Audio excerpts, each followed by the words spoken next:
When your boss falls for you, and you have to choose between desire and dignity. Daniel Carter stood in that dimly lit hotel lobby, his boss leaning toward him with alcohol-glazed eyes and dangerous intent. One kiss could secure his promotion. One rejection could destroy his career. He had milliseconds to decide his daughter's future. What happened next shocked everyone who thought they knew how power really works. If you want to see how a single father navigates the most dangerous night of his career, stay until the end, hit that like button, and comment your city below so I can see how far this story travels. The fluorescent lights of Stratton Creative's 23rd floor had long since dimmed to their energy-saving mode, casting the open-plan office in shadows that made Daniel Carter's computer screen glow like a beacon in the darkness. It was 11:47 p.m. on a Thursday night, the third consecutive evening he'd worked past midnight, and the cleaning crew had already come and gone, leaving behind the faint scent of industrial lemon cleaner and the uncomfortable silence of an empty corporate tower. Daniel's eyes burned as he stared at the presentation deck he'd been refining for the past 6 hours. The Meridian Hotel's pitch, their biggest potential client of the year. The kind of account that could transform Stratton Creative from a respectable mid-tier marketing firm into a major player. The kind of account that came with the kind of promotion that could change everything for him and Maya. Maya. His daughter's name alone was enough to make him glance at his phone, where her smiling face beamed up from his lock screen, gap-toothed and holding the participation trophy from her soccer team's end-of-season party. 8 years old, smart as a whip, and completely dependent on a father who was barely keeping his head above water. "Still here, Carter?" The voice cut through the silence like a blade, and Daniel nearly jumped out of his ergonomic chair. He spun around to find Victoria Hale standing at the edge of his cubicle, her designer heels making absolutely no sound on the carpeted floor. Even at midnight, even after what had undoubtedly been a 14-hour workday, she looked immaculate. Her charcoal suit unwrinkled, her dark hair still perfectly styled in that severe bun she favored, her sharp green eyes missing nothing. "Miss Hale." Daniel stood quickly, professionally, his heart rate spiking not from attraction but from pure instinctual response to the presence of the apex predator in the corporate ecosystem. "I didn't realize anyone else was still in the office." "I could say the same." Victoria's expression was unreadable as she glanced at his screen, taking in the presentation with a single practice scan. "The Meridian pitch. You're still working on it." It wasn't a question, but Daniel answered anyway. "I think we can do better than what we presented in the strategy meeting yesterday. The concept is solid, but the execution feels safe. Generic. Meridian Hotels didn't build their brand on safe." Something flickered in Victoria's eyes. Approval, maybe, or recognition. She stepped closer, her movements precise and controlled, and Daniel caught the faint scent of her perfume. Something expensive. Something that probably cost more than his monthly rent. "Show me," she said. For the next 20 minutes, Daniel walked his CEO through his revisions.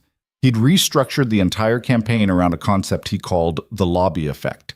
The idea that a hotel lobby wasn't just a transitional space, but a theater where travelers could become the protagonists of their own stories. Instead of the standard luxury amenities and comfortable rooms approach that every hotel chain marketed, Daniel had crafted a narrative campaign that positioned Meridian as the stage for life's most important moments. Business travelers closing career-defining deals, families creating memories that would last generations, solo adventurers finding themselves in unfamiliar cities, couples falling in love against the backdrop of elegant architecture and possibility. "The current campaign treats hotels like products," Daniel explained, pulling up a slide that showed the competitive landscape. "Features and benefits, thread count, and complimentary breakfast. But people don't choose hotels because of thread count. They choose hotels because of how those hotels make them feel, because of who they get to be when they walk through those doors." Victoria was silent for a long moment, her eyes fixed on the screen. When she finally spoke, her voice was softer than Daniel had ever heard it. "This is exceptional work, Carter." "Thank you, Ms. Hale." "How long have you been with Stratton?" The question surprised him. 2 years and 4 months? And before that? Daniel hesitated. His professional history was hardly impressive, a patchwork of agency jobs interrupted by his daughter's birth, his messy divorce, the desperate scramble to build stability out of chaos. But lying to Victoria Hale seemed both impossible and idiotic. I freelanced for a few years, he said carefully. Smaller clients, local businesses. Then I needed something more stable, so I applied here. Why? Why did I need stability, or why did I apply here? The corner of Victoria's mouth twitched. It might have been a smile. Both. Daniel took a breath. I have an 8-year-old daughter. Her mother left when Maya was 3. It's just the two of us now, and freelance income doesn't cover childcare, medical insurance, and the kind of future I want to give her. As for Stratton, he gestured around the darkened office. You weren't CEO then, but even before you arrived, this place had a reputation for good work, for treating employees like professionals instead of disposable assets. That matters when you're a single parent. Victoria nodded slowly, processing. Your daughter, Maya, that's her name? Yes, ma'am. Don't call me ma'am, Carter. It makes me feel ancient. This time the smile was unmistakable, though it vanished as quickly as it appeared. I want you on the Meridian pitch team. Lead creative. Daniel's breath caught. Ms. Hale, that's not a request for your opinion. It's a statement of fact. Victoria's tone was brisk, businesslike, the momentary warmth evaporating. You've demonstrated strategic thinking that most of our senior creatives lack. The pitch is in 3 weeks. I expect you to refine this concept, build out the full campaign architecture, and prepare to present it to Meridian's executive team personally. I appreciate the opportunity, but Daniel paused, choosing his words carefully. Some of the senior team might have concerns about someone at my level leading such a critical pitch. You mean Richard Lawson will throw a tantrum because I'm bypassing him for someone who's actually earned the position through merit rather than tenure? Victoria's eyes glittered with something that might have been amusement. Let me worry about managing Richard's ego. You worry about making this campaign so undeniably brilliant that even he can't claim credit for it. She turned to leave, then paused. Go home, Carter. Get some sleep. Tomorrow we start building this properly, and I need you sharp. Her gaze flicked to the photo on his desk. Maya at her school's science fair, proudly displaying a volcano that had apparently erupted with far more enthusiasm than intended. Your daughter needs you functional, not burnt out. Yes, Ms. Hale. Victoria, she corrected, if we're going to be working this closely, the formality is going to slow us down. And then she was gone, her heels clicking against the floor as she disappeared into the darkness toward her corner office. Daniel stood frozen for a moment, his mind racing. Lead creative on the Meridian pitch, direct access to the CEO, the kind of high-visibility project that could transform his career trajectory, or destroy it spectacularly if he failed. He saved his files, shut down his computer, and headed for the elevator, his thoughts already spinning with possibilities and pitfalls. He had no way of knowing that the next 3 months would test him in ways that had nothing to do with advertising campaigns and everything to do with the space between ambition and integrity, power and vulnerability, professional respect, and something far more dangerous. 3 months earlier, the conference room on the 23rd floor of Stratton Creative had been designed to intimidate. Floor-to-ceiling windows overlooked the city skyline, a 40-foot mahogany table dominated the space, and the leather chairs cost more than most employees' monthly salaries. It was where careers were made and destroyed, where million-dollar deals were closed and catastrophic failures were dissected with surgical precision. Daniel Carter sat in the middle of that table, surrounded by colleagues who'd been with the firm for 5, 10, 15 years, and tried to ignore the voice in his head that kept whispering he didn't belong there. The quarterly numbers are unacceptable. The voice came from the head of the table, where Victoria Hale stood like a general surveying a battlefield. She'd been CEO of Stratton Creative for exactly 17 days, and in that time she'd already earned a reputation that made grown men nervous and senior executives polish their resumes. Victoria clicked to the next slide, which showed a graph trending steadily downward. 3 consecutive quarters of declining revenue, client retention at a 5-year low, and our pitch success rate is hovering at 32%, well below industry standard. Richard Lawson, the creative director who'd been with Stratton since its founding, shifted in his seat. The market has been challenging. The market is always challenging, Victoria cut him off smoothly. That's why companies hire us. They expect us to navigate challenges, not make excuses about them. Daniel watched the exchange with the careful neutrality of someone who'd learned to read power dynamics through years of corporate survival. Victoria Hale was everything the business magazines had described: brilliant, ruthless, and utterly uncompromising. She'd built two companies from nothing, sold them both for eight-figure sums, and then taken the CEO position at Stratton with a mandate to turn around its declining fortunes or shut it down entirely.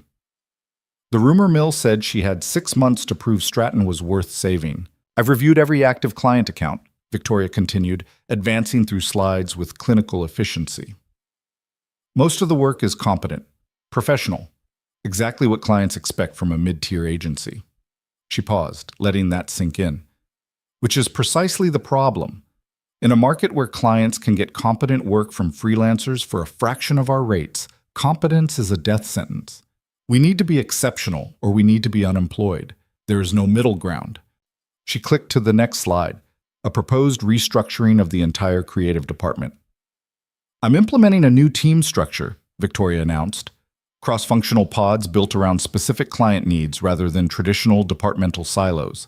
Each pod will have autonomy to develop and execute campaigns, with direct accountability for results. No more hiding behind bureaucracy. No more blaming other departments when things fail. Daniel saw several of his colleagues exchange nervous glances. Autonomy meant opportunity, but it also meant exposure. No safety net. "For our first test case, I want to rebuild our approach to the Morrison financial pitch." Victoria gestured to a slide showing Stratton's most embarrassing recent loss, a financial services company that had chosen a smaller competitor despite Stratton's bigger name and longer track record. "We lost this pitch because we gave them exactly what every other agency gave them: boring, safe, forgettable work dressed up in expensive presentations. I want us to go back to Morrison with something that actually takes a risk." Richard Lawson cleared his throat. With respect, Morrison was very clear about their brand guidelines. They wanted something conservative, something that aligned with their corporate values of stability and trust.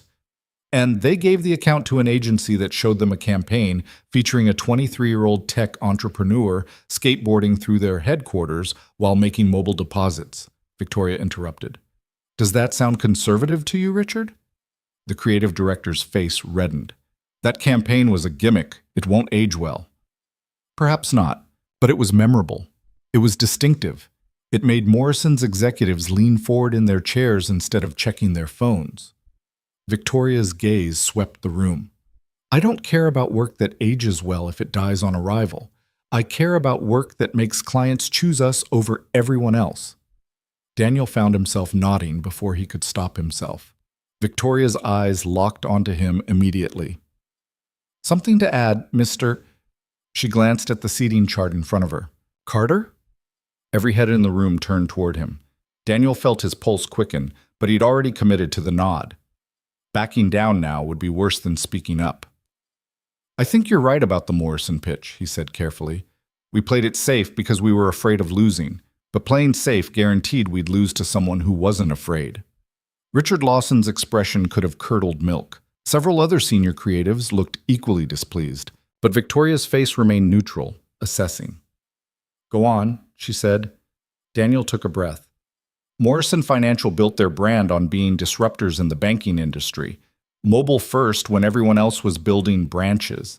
No fees when everyone else was nickel and diming customers. Their whole identity is about challenging the status quo. So we gave them a campaign about trust and stability, the exact opposite of what made them successful. He paused. "We weren't listening to who they actually are. We were telling them who we thought they should be." The silence in the conference room was absolute. Daniel could feel Richard Lawson's fury radiating from across the table like heat from a furnace. Victoria tilted her head slightly, studying him. "What would you have pitched instead?" "I would have leaned into disruption," Daniel said, committing fully now. "Shown traditional banks as dinosaurs. Literally, maybe animated sequences of T-Rexes in suits trying to use fax machines while Morrison's customers are in the future. Made the campaign feel like a movement, not just a marketing message. Given them something their target demographic would actually share on social media instead of scroll past." "Dinosaurs in suits," Victoria repeated, her tone unreadable. Daniel's stomach dropped. He'd overstepped. Gone too far. In 17 days, Victoria Hale had made it clear she had no patience for incompetence, and he'd just pitched cartoon dinosaurs to the CEO in front of the entire senior leadership team. Then Victoria smiled. It was a small smile, barely a curve of her lips, but it transformed her face from intimidating to almost approachable. "Dinosaurs in suits," she said again, and this time there was warmth in her voice. "I like it. It's bold. It's visual. It would have gotten Morrison's attention." She glanced at Richard. "It's exactly the kind of thinking we should have been bringing to that pitch." Richard looked like he'd swallowed something toxic. "With respect, Daniel Carter," Victoria said, cutting him off and looking back at Daniel. "You've been with Stratton for how long?" 10 months, Ms. Hale." "And your previous role?" "Junior copywriter in the content team. As of today, you're reassigned to the Morrison recovery pitch. I want you working directly with Richard's team to develop a new campaign approach." She turned to Richard. "I assume you have no objections to fresh perspective?" It was phrased as a question but delivered as a command. Richard's jaw tightened, but he managed a stiff nod. "Excellent," Victoria said. "Meeting adjourned. Daniel, stay behind for a moment." The room emptied quickly, colleagues filing out with careful, neutral expressions that would undoubtedly transform into furious gossip the moment they reached the hallway. Richard Lawson shot Daniel a look that promised future consequences before disappearing through the glass doors. When they were alone, Victoria leaned against the conference table, her posture shifting from formal to something almost casual. "That was either very brave or very stupid," she said. "Probably both," Daniel admitted. "You just made an enemy of the creative director on your 10th month with the company." "I noticed." Victoria studied him for a long moment. "Why did you speak up?" "You had to know it would cost you politically." Daniel considered lying, offering some noble speech about creative integrity or commitment to excellence. But something about Victoria's directness demanded honesty in return. "Because you were right," he said simply, "and because I'm tired of watching good people make safe choices out of fear. I left my last agency because it was full of talented creatives who'd stopped taking risks, stopped caring about the work, stopped believing that what we do actually matters. I came to Stratton hoping it would be different." He met her eyes. "In the past 17 days, you've been the first person who's talked about this work like it actually matters." Victoria's expression shifted, something unguarded crossing her face before the professional mask returned. "You have a daughter, Maya, 8 years old." Daniel blinked at the sudden shift. "How did you—" "I review the files of every employee," Victoria said. "Single parent, primary custody, childcare arrangements that probably make scheduling difficult. A salary that's barely enough to cover rent in this city, let alone build any kind of savings or security." Daniel felt his defenses rise. "My personal situation doesn't affect my work." "No," Victoria agreed, "but it should make you cautious, speaking up in meetings, making enemies, taking risks." She paused. "Most people in your position would keep their heads down and their mouths shut, so why don't you?" "Because Maya deserves a father who's proud of what he does," Daniel said quietly. "Not someone who's just surviving. She's watching how I navigate the world, how I handle challenges, whether I stand up for what I believe in or just go along to get along. I want her to see someone who tries to do good work, even when it's hard, even when it costs something." For several seconds, Victoria didn't respond. When she finally spoke, her voice was softer than Daniel had ever heard it. "Your daughter is lucky to have you. Most days I feel like I'm barely holding it together." "That's called being a parent," Victoria said. A shadow crossed her face, there and gone in an instant. "The Morrison pitch is important, but it's also a test, not just of whether you can deliver under pressure, but of whether you can survive the politics that come with proximity to power." Richard Lawson has been creative director for 8 years.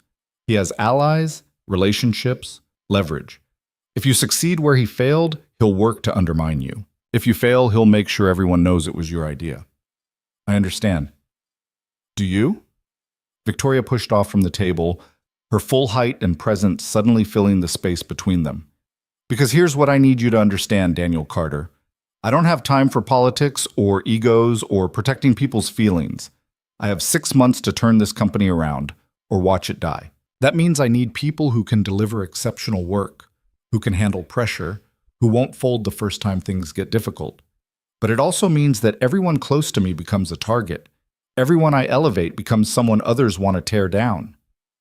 She stepped closer, and Daniel found himself very aware of the empty conference room, the floor-to-ceiling windows exposing them to anyone who might be watching from the offices outside. If you're going to work with me directly, Victoria said quietly, you need to be absolutely certain you can handle what comes with that.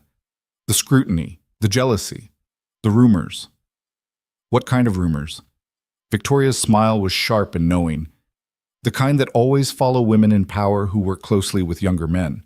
The kind that reduce professional respect to sexual speculation. The kind that will make people question whether you earned your position or whether you're sleeping your way into it. Daniel felt heat rise in his face, not from attraction, but from anger at the implication. That's inevitable, Victoria finished. Fair or not, true or not, the rumors will start the moment you're seen as my favorite, and they'll follow you for as long as you work here. She held his gaze. So I need to know right now, can you handle that? Can you do exceptional work while people whisper that you didn't earn it? Can you maintain absolute professionalism while others speculate about what's happening behind closed doors? Daniel thought about Maya, about the promotion opportunities that working directly with the CEO could create, about the financial security that could finally let him breathe instead of constantly calculating whether he could afford groceries and rent in the same week. And he thought about his daughter watching him navigate this impossible situation, learning from his choices. I can handle it, he said firmly. As long as the work is good and my daughter is taken care of, people can think whatever they want. Victoria nodded slowly. Then we have an understanding. She walked toward the conference room doors, then paused with her hand on the handle. One more thing, Daniel. The dinosaur campaign. Develop it fully. I want to see the complete concept by Friday. For Morrison Financial? No, Victoria said. For me. I want to see how you think, how you build campaigns from concept to execution, how you handle creative development without a team to fall back on. Her eyes glittered with challenge. Consider it your audition for working at the level you just talked your way into. Then she was gone, leaving Daniel alone in the massive conference room with floor-to-ceiling windows that suddenly felt far too exposed. He pulled out his phone and texted his babysitter. Running late, can you stay an extra hour? We'll pay overtime. The reply came quickly. No problem. Maya and I are making cookies. Daniel smiled despite the anxiety churning in his stomach. He opened his laptop and started working, his mind already spinning with ideas about dinosaurs and disruption and the impossible task of proving himself to a woman who seemed to see straight through every defense he'd ever built. Outside the conference room, he didn't notice Richard Lawson watching from his office down the hall, face dark with fury.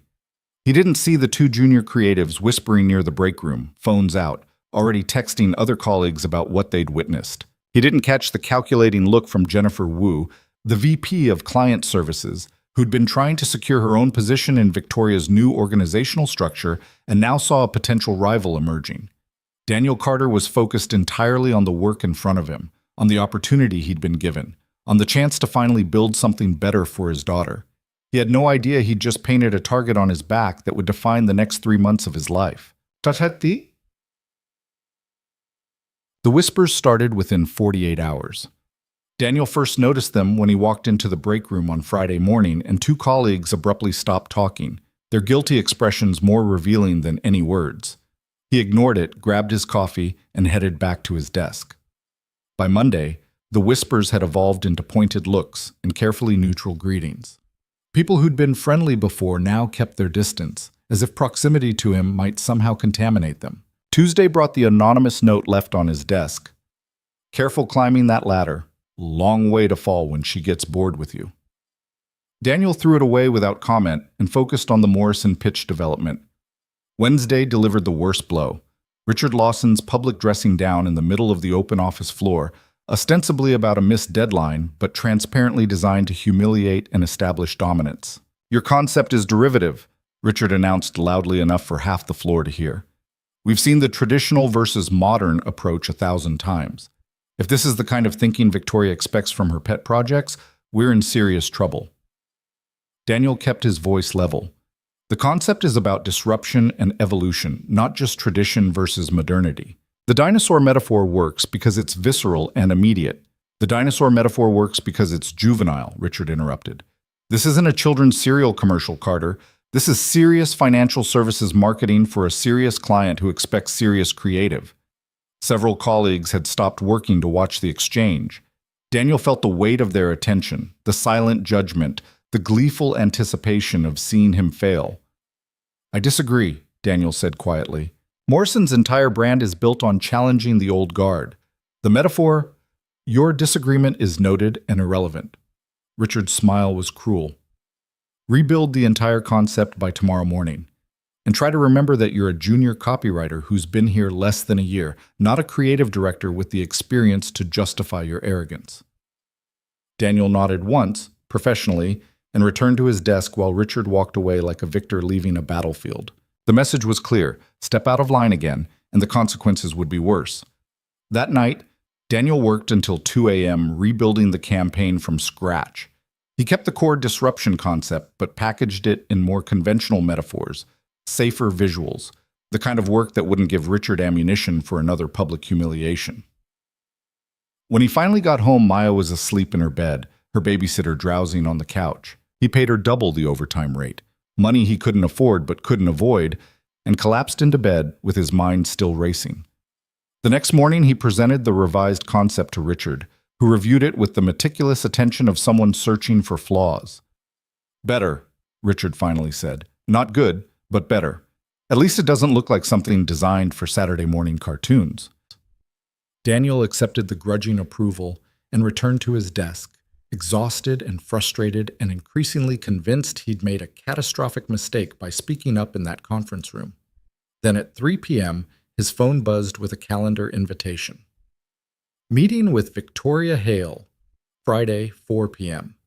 Conference room C. No agenda. No context. Just a 2-hour block on his calendar that filled him with equal parts anticipation and dread. Friday arrived with the weight of expectation and anxiety. Daniel spent the morning refining his presentation, building out the full campaign architecture Victoria had requested, trying to balance his creative vision with the political realities Richard had made painfully clear. At 3:55 p.m., he gathered his materials and headed toward Conference Room C, a smaller, more intimate space than the main conference room where he'd first spoken up. Floor-to-ceiling windows still dominated one wall, but the table sat only 8 people, and the overall atmosphere felt less like a battlefield and more like a strategy session. Victoria was already there when he arrived, reviewing something on her laptop. She glanced up as he entered. "Close the door," she said. Daniel complied, his pulse quickening. Being alone with the CEO in a conference room with glass walls wasn't technically inappropriate, but it felt dangerous in ways he couldn't quite articulate. Anyone walking past could see them. Anyone watching would draw conclusions. "Show me what you've got," Victoria said, gesturing to the presentation screen.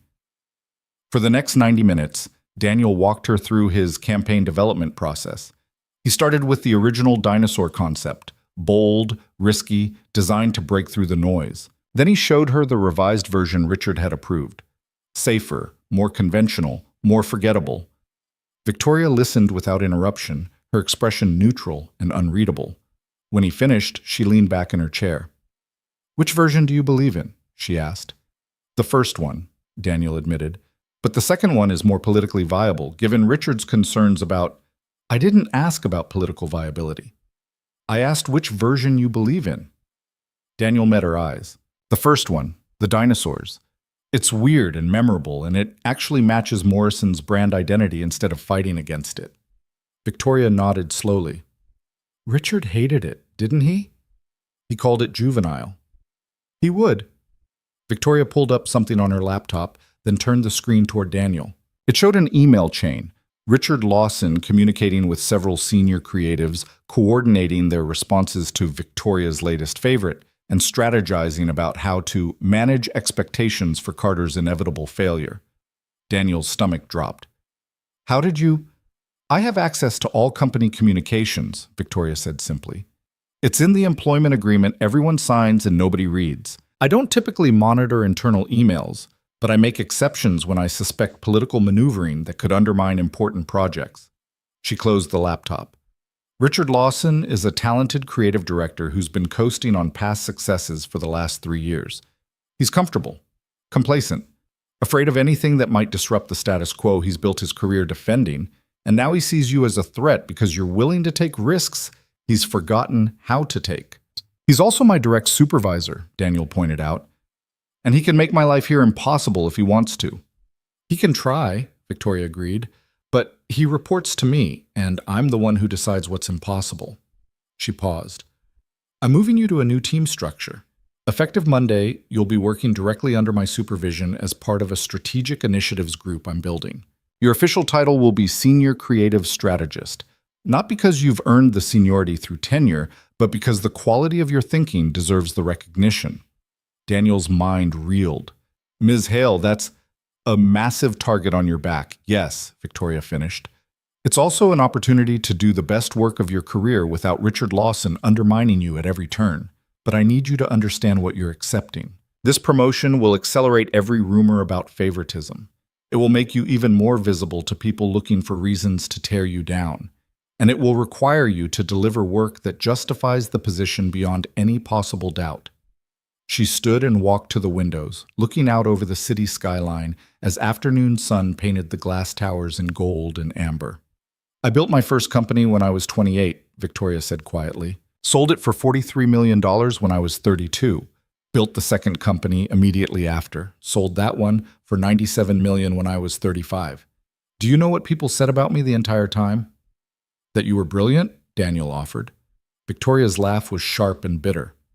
That I was sleeping with investors, that I'd used my looks to manipulate men into funding my ideas. That my success was the result of charm and manipulation rather than actual business acumen. She turned to face him. It didn't matter that I could prove every decision I made, justify every strategy I implemented, demonstrate clear causal lines between my leadership and company growth. People needed to believe my success was unearned because the alternative, that a woman in her 20s could legitimately outthink men with decades more experience, was too threatening to their worldview. She walked back to the table, her heels clicking against the floor. So when I tell you the rumors will be brutal, I'm speaking from experience. When I tell you that proximity to power comes with costs, I'm telling you what I've lived through. And when I ask if you can handle it, I need you to give me an honest answer instead of the brave one. Daniel thought about Maya, about the promotion and the salary increase, and the opportunity to finally build some financial stability, about his daughter learning to navigate a world that would judge her unfairly, that would question her accomplishments, that would demand she prove herself beyond any reasonable standard. And he thought about what example he wanted to set for her. I can handle it, he said, not because I'm brave or because I don't care what people think, but because doing good work matters more than managing other people's opinions. And because I want my daughter to see that sometimes you have to take risks to create opportunities.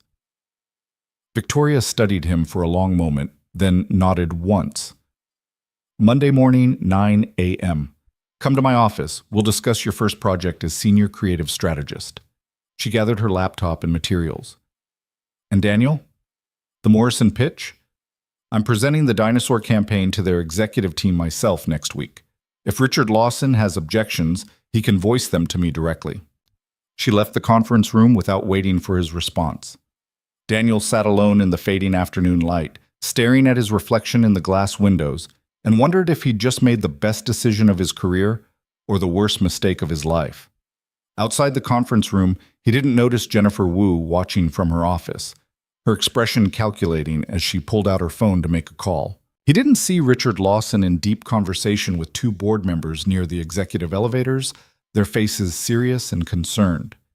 He didn't catch the junior creatives clustered in the break room, phones out, already updating their group chats with the latest development in what they'd started calling the Victoria and Daniel show. Daniel Carter was focused entirely on getting home to his daughter, on celebrating this impossible opportunity with her favorite pizza and maybe a movie before bedtime.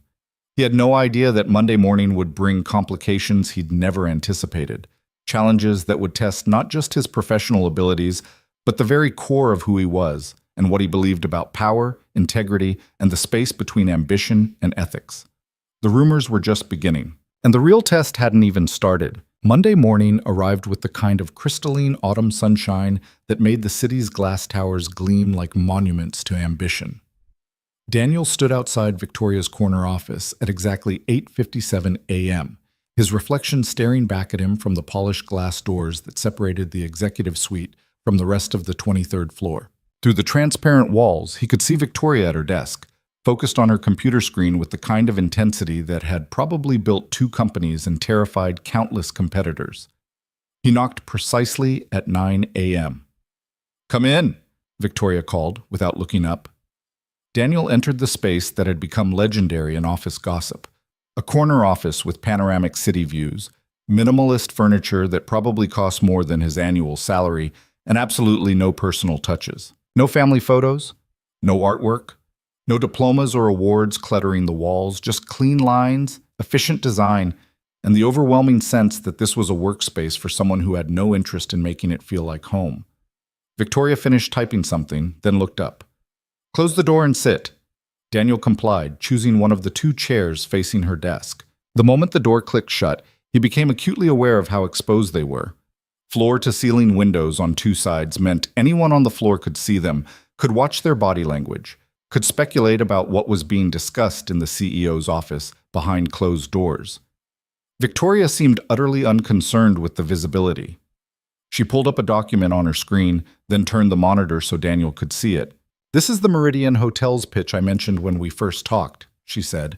"They're our biggest potential client this quarter, a national hotel chain looking to completely rebrand their customer experience. The pitch is in 3 weeks, and everything we've developed so far has been forgettable at best." Daniel scanned the existing campaign materials. Victoria was right. They were professional, polished, and completely generic, the kind of work that could have been created for any hotel chain, with nothing distinctive or memorable about the approach. "I want you to lead the creative development," Victoria continued. "Build something that actually reflects how people experience hotels, not just what hotel executives think they should experience." "What about Richard?" Daniel asked carefully. "This seems like the kind of high-profile pitch that would normally go through his team." "Richard's team created what you're looking at," Victoria said flatly. 3 different concepts, all equally uninspired. He's had 4 weeks to develop something compelling and has produced nothing that would make Meridian choose us over a dozen other agencies." She leaned back in her chair. "I'm taking him off the pitch entirely. This is your project now." Daniel felt his stomach drop. "Miss Hale, Victoria, removing the creative director from a major pitch is going to create serious political backlash. The senior team will see it as a direct attack on his authority." "Good," Victoria said simply, "because his authority is the problem. Richard Lawson has been creative director for 8 years. And in that time, he's built a department culture that prioritizes consensus over creativity, safety over innovation, and protecting his own position over delivering exceptional work for clients. That needs to change, and change doesn't happen by being polite about it." She pulled up another document, a proposed organizational structure that showed Daniel reporting directly to Victoria as head of a new strategic creative division, bypassing Richard entirely. "This goes into effect today," Victoria said. "You'll have full authority to build your team, allocate resources, and develop campaigns without running everything through Richard's approval chain. You'll present directly to clients, directly to me, and you'll own the results, good or bad, without anyone else taking credit or deflecting blame." Daniel stared at the org chart, his mind racing through implications. This wasn't just a promotion. This was a complete restructuring that would fundamentally alter the power dynamics of the entire creative department. "This is going to make Richard my enemy," Daniel said quietly. "Richard is already your enemy," Victoria corrected. "I saw the emails. I know he's been coordinating with other senior staff to undermine your credibility and set you up for failure. The only question is whether you're going to let him succeed or whether you're going to do work so exceptional that his political maneuvering becomes irrelevant." She stood and walked to the windows, looking out over the city with her arms crossed. "I don't make decisions like this lightly, Daniel. I've reviewed your work going back to your freelance portfolio before you joined Stratton. I've analyzed every project you've touched in the past 10 months, and I've compared your creative output to every other person in this department." Victoria turned to face him. "You're better than most of our senior creatives. You think strategically instead of just tactically. You understand that campaigns aren't just about selling products. They're about telling stories that make people care, and you're willing to take creative risks that everyone else has become too comfortable to attempt." But I've only been here 10 months, Daniel protested. I don't have the experience to... Experience is overrated, Victoria interrupted. I've seen plenty of experienced creatives produce terrible work because they stopped challenging themselves years ago. I'd rather have someone hungry and talented than someone comfortable and complacent. She walked back to her desk. But I need to know you can handle the pressure. This isn't just about creating good campaigns. It's about surviving the scrutiny that comes with being elevated quickly, the rumors, the resentment, the constant questioning of whether you earned your position. Daniel thought about the anonymous note on his desk, the pointed looks in the break room, the careful distance his colleagues had started maintaining. The rumors have already started, he said. I know. Victoria's expression softened slightly. I also know they're going to get worse, much worse, because people need explanations for why someone gets promoted, and when those explanations don't fit their worldview, they create narratives that do. You're young, reasonably attractive, and you're being elevated by a female CEO. The narrative writes itself. That we're sleeping together, Daniel said bluntly. That I'm showing favoritism based on personal attraction rather than professional merit, Victoria clarified. The specifics of the rumor will vary, but the core implication will be consistent, that you didn't earn this position, that I'm making decisions based on emotion rather than business judgment, and that both of us are behaving unethically. She sat down again, her posture formal and controlled.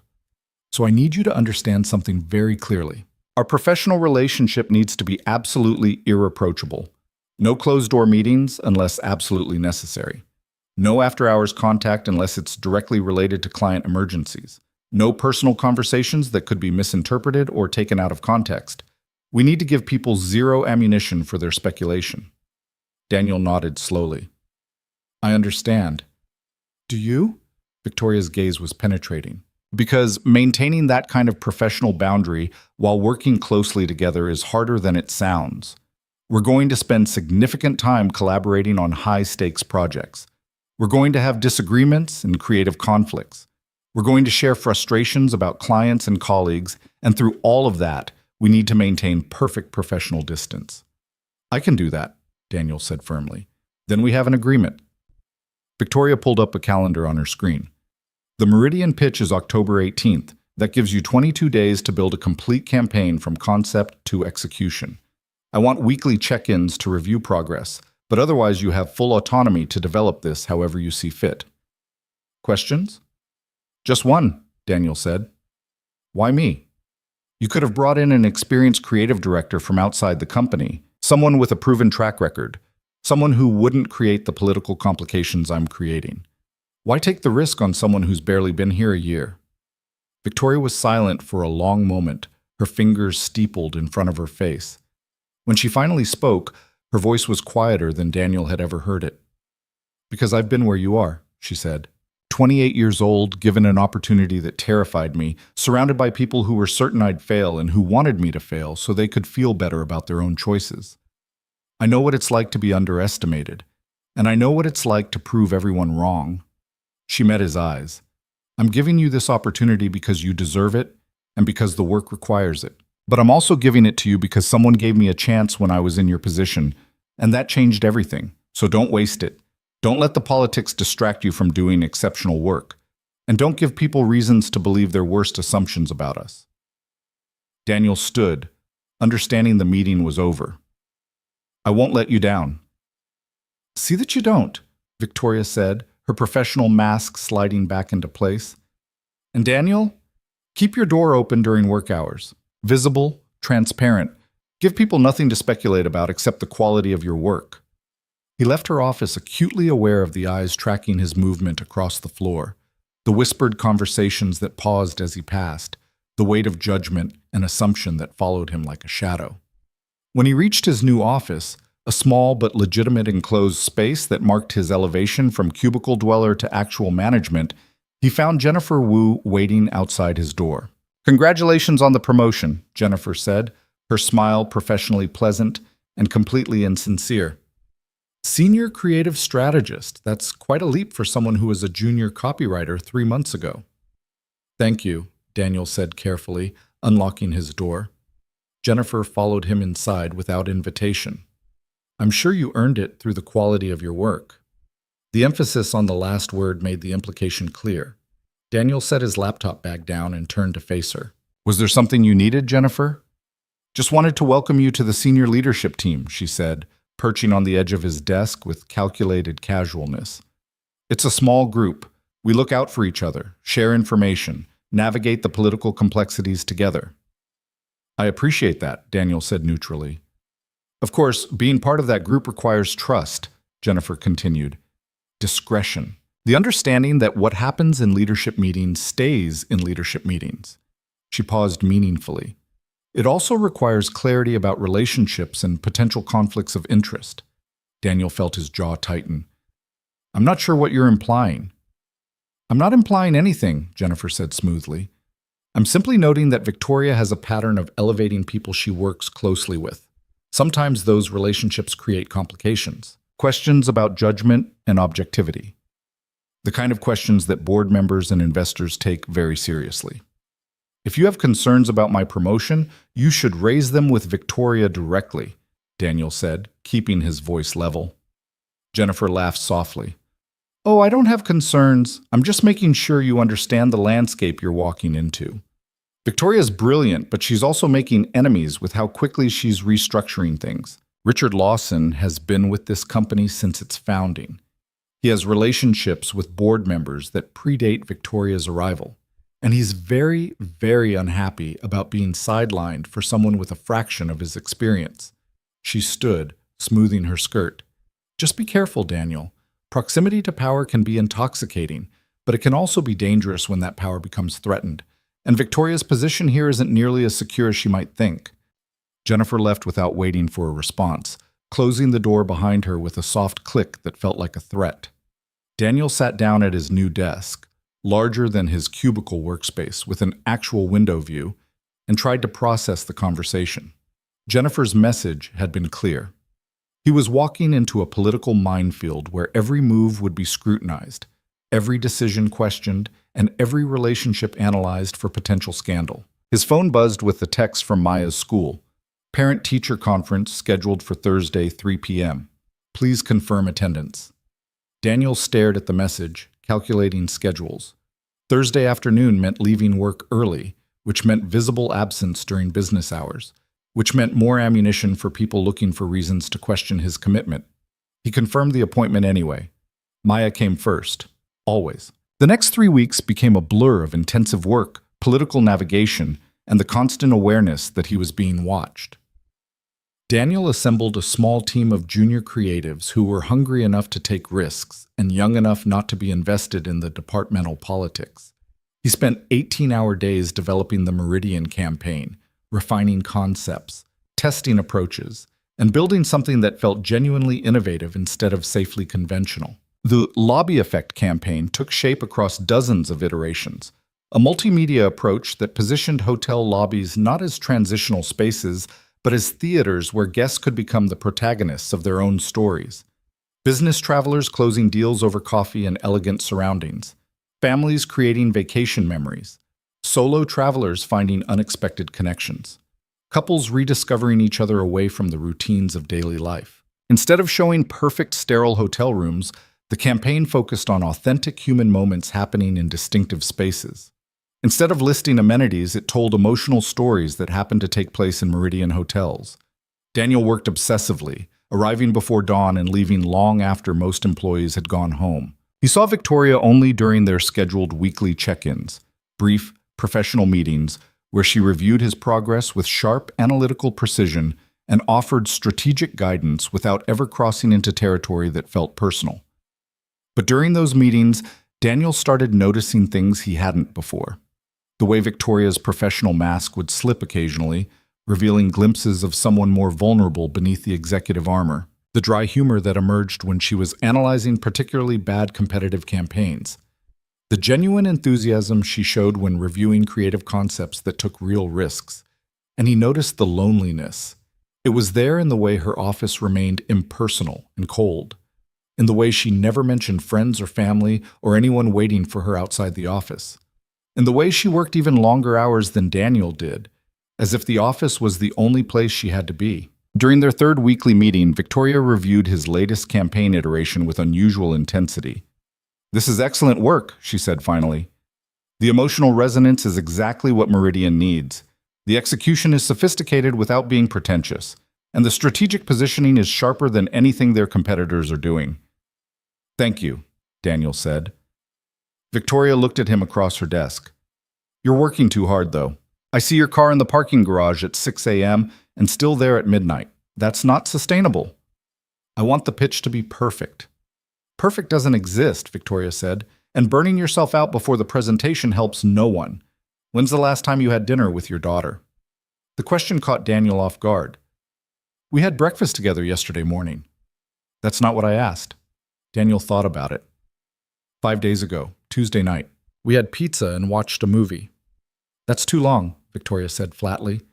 "You're a father first and a creative strategist second. Don't lose sight of that priority while trying to prove yourself here." "Says the woman who I know for a fact was here until 2 a.m. on Saturday," Daniel countered before he could stop himself. Victoria's expression shifted, surprise, then something that might have been amusement. "I don't have an 8-year-old depending on me for stability and emotional support. You do. Go home at reasonable hours. Have dinner with Maya. Be present for her life, not just financially supporting it." The concern in her voice felt genuine, personal, in a way that made Daniel acutely aware they were alone in her office, with the glass walls exposing them to anyone who might be watching. "I appreciate the advice," he said carefully, standing to leave. "I'll try to maintain better balance." "Don't try," Victoria said. "Do it. That's not a suggestion. It's a directive from your supervisor who has the authority to make your schedule more reasonable if you won't do it yourself." Daniel smiled despite himself. "Yes, ma'am." "Don't call me ma'am," Victoria said automatically, but there was warmth in her voice. "It makes me feel ancient." "You're what, 37? Daniel said without thinking. 38, Victoria corrected, "and definitely old enough to know better than to work until 2 a.m. on Saturdays." She paused. "How old are you?" 31. "So young," Victoria murmured, almost to herself. Then she seemed to catch herself, and the professional mask slammed back into place. "The Meridian presentation is Friday.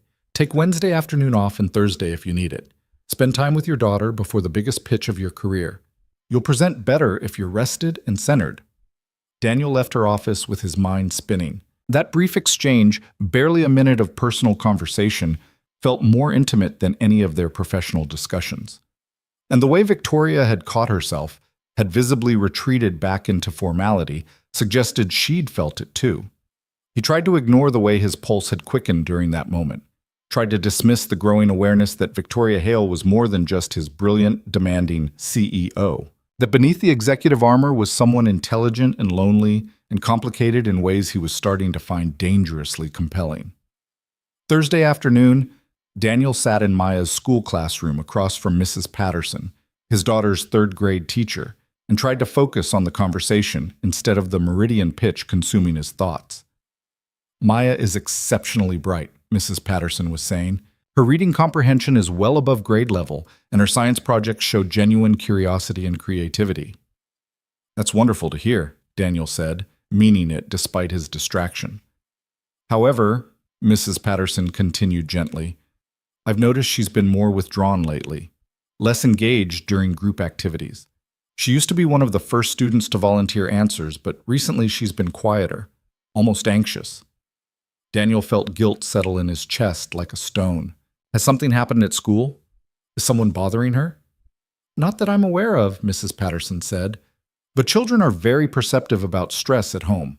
If there are changes in family circumstances or work schedules, that can affect their emotional state even if they don't fully understand what's happening." Daniel thought about the 18-hour workdays, the distracted breakfasts where he was mentally rehearsing presentations instead of listening to Maya's stories, the evenings when he'd arrived home after she was already asleep. "I've been working long hours on a major project," he admitted. "I thought I was hiding the stress from her, but I guess I wasn't hiding it well enough." "You don't need to hide it," Mrs. Patterson said kindly. "You need to address it. Maya needs to know she's your priority, even when work is demanding. She needs your presence, not just your financial support." It was almost exactly what Victoria had said, which made Daniel wonder if he'd been lying to himself about maintaining balance. That evening, he picked Maya up from after-school care and took her to her favorite diner, a retro place with red vinyl booths and a jukebox that still played actual records. "Are you mad at me?" Maya asked quietly over her grilled cheese sandwich. Daniel looked at his daughter in surprise. "What?" "No, sweetheart. Why would you think that?" "You've been sad," Maya said, not meeting his eyes. "And you work all the time now." Mrs. Patterson says when grown-ups work too much, it's usually because they're trying not to think about something that makes them sad. Daniel felt his heart break a little. "I'm not sad, Maya. I'm just busy with an important project at work. But that doesn't mean I'm not thinking about you or that you're not the most important thing in my life." "More important than your job?" Maya asked, finally looking up at him with those impossibly perceptive 8-year-old eyes. "So much more important than my job," Daniel said firmly. "You know what? Tomorrow I'm taking the whole day off. No work at all. Just you and me. We can go to the science museum you've been wanting to visit, get ice cream, maybe catch that new animated movie you mentioned. Sound good?" Maya's face lit up. "Really? You won't have to answer work emails or take phone calls." "I promise," Daniel said. "Complete total dad day. Just us." That night, after Maya was asleep, Daniel sent Victoria an email. "Taking your advice and using Thursday as a complete day off with my daughter. We'll be back Friday morning, fully prepared for the Meridian presentation. Thank you for the reminder about priorities." Victoria's response came at 11:47 p.m. "Good. She needs you more than this company does. See you Friday." Daniel stared at that message for longer than he should have, analyzing the warmth beneath the professional brevity, wondering about the woman who worked until midnight and had no one waiting for her at home. Then he closed his laptop and went to bed, pushing thoughts of Victoria Hale firmly out of his mind where they belonged. Friday arrived with the kind of pressure that made Daniel's hands shake during his morning coffee. The Meridian pitch was scheduled for 2 p.m. at their corporate headquarters downtown, a gleaming tower that dominated the skyline and housed executives who'd seen thousands of agency presentations and were famously difficult to impress. Daniel arrived at the office at 7 a.m. to do final preparations. His team had already assembled in the conference room, running through presentation slides and rehearsing transitions with the nervous energy of people who knew their careers might hinge on the next few hours. At 10 a.m., Victoria appeared in the conference room doorway. "Everyone out except Daniel," she said calmly. The team filed out quickly, leaving Daniel alone with Victoria and the weight of her attention. "How are you feeling?" she asked. "Terrified," Daniel admitted. "This is the biggest pitch I've ever led, and if I fail—" "You won't fail," Victoria interrupted. "I've seen the presentation. I've reviewed every element of the campaign. It's exceptional work that any agency in this city would be proud to present. The only question is whether you can deliver it with confidence instead of fear." She walked to the windows, her posture straight and commanding. "When I pitched my first major investment round for my first company, I was so nervous I threw up in the bathroom 20 minutes before the meeting. I was 28 years old, asking millionaires for $2 million, and I was certain they'd laugh me out of the room." Victoria turned to face him. "But then I walked into that conference room and remembered something crucial. I knew my business better than anyone else in that room. I'd done the research, built the models, understood the market, and that knowledge gave me authority that had nothing to do with age or experience. It came from genuine expertise." She walked closer to Daniel. "You know this campaign better than anyone. You've spent 3 weeks living and breathing it. You understand why every creative decision matters, how every element supports the strategic positioning, why Meridian Hotels needs this specific approach instead of the generic alternatives they've been shown. That knowledge is your authority. Use it." Daniel felt some of his anxiety ease. "Thank you." "Don't thank me," Victoria said. "Just do the work you're capable of doing." She paused at the door. "I'll be there during the presentation, but this is your pitch, your moment. Don't let me or anyone else overshadow your authority in that room." The Meridian Hotel's presentation happened in a corner conference room on the 42nd floor with views that made Daniel briefly forget to breathe. 12 executives sat around a massive table, their expressions professionally neutral and their body language suggesting they'd already seen 5 similar pitches that week. Daniel stood at the front of the room with Victoria seated near the back, deliberately positioned to signal this was his presentation, not hers. "Thank you for the opportunity to present today," Daniel began, his voice steadier than he felt. "I'm not going to show you a campaign about hotels, because hotels, the physical buildings, the amenities, the thread count, that's not why people choose Meridian." He advanced to the first slide, which showed a candid photo of a woman sitting in an elegant hotel lobby, laptop open, coffee beside her, with an expression of focused determination. "People choose Meridian because of who they get to be when they walk through your doors," Daniel continued. "That woman isn't just working remotely. She's closing a deal that will define her career. She chose your lobby because it makes her feel capable and professional and like the kind of person who succeeds." He clicked through a series of images, a family laughing over breakfast in a sunlit dining room, a couple sharing quiet conversation in a dimly lit bar, a solo traveler reading in a comfortable chair with city views stretching behind them. "Your competitors sell rooms," Daniel said. "We're proposing you sell moments, transformations, the space where people become who they want to be." For the next 40 minutes, Daniel walked through the campaign architecture, multimedia storytelling that positioned Meridian as the stage for life's important moments, social media strategies that encouraged guests to share their own stories, experiential marketing that brought the campaign to life in actual hotel spaces. The Meridian executives leaned forward, took notes, asked sharp, engaged questions that Daniel answered with confidence born from genuine expertise. When he finished, the CMO of Meridian Hotels, a woman named Patricia Chen, who had a reputation for destroying unprepared agencies, smiled for the first time since the presentation began. "This is the first pitch we've seen that actually understands our brand," she said. "Not what we are, but who we help our guests become. It's sophisticated without being pretentious, emotional without being manipulative, strategic without being boring." She looked at her fellow executives. "I think we have our answer." The formal decision wouldn't come for several days, but Daniel could read the room well enough to know they'd won before anyone said the words officially. Back at the office, his team erupted in celebration when Daniel confirmed the executive's response. Victoria appeared briefly to offer congratulations, her expression professionally pleased but carefully controlled. "Excellent work," she said to the assembled team. "This is exactly the kind of client win we need to build momentum. Take the rest of the day off. You've earned it." As the team dispersed, chattering excitedly about happy hour plans, Victoria caught Daniel's eye. "My office," she said quietly. 5 minutes. Daniel's triumph dimmed slightly as he walked to Victoria's corner office, acutely aware that everyone was watching him, that his success would only intensify the speculation and rumors. He knocked and entered to find Victoria standing by her windows, looking out over the city with an expression he couldn't read. "Close the door," she said. Daniel complied, his pulse quickening with something that wasn't entirely about professional anxiety. Victoria turned to face him, and for just a moment, her professional mask slipped completely.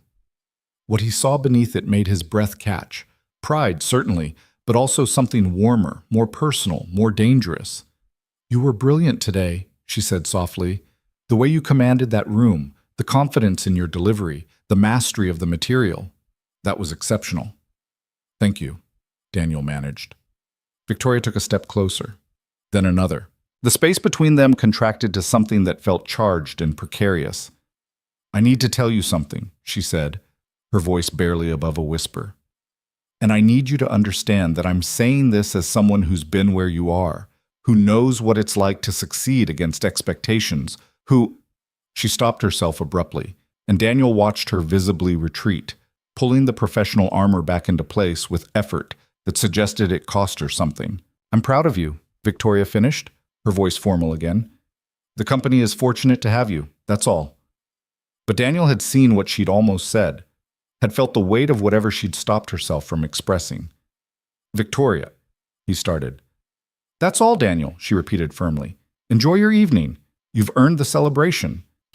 He left her office with his mind reeling, the triumph of the Meridian win overshadowed by that charged moment when Victoria had stood too close and almost said something that would have changed everything between them.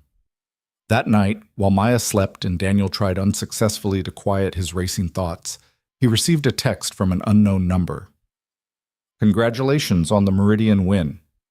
Be careful how close you get to the fire. You might like the warmth until you get burned. A friend Daniel deleted the message but couldn't delete the warning from his mind. The rumors were escalating. The politics were intensifying.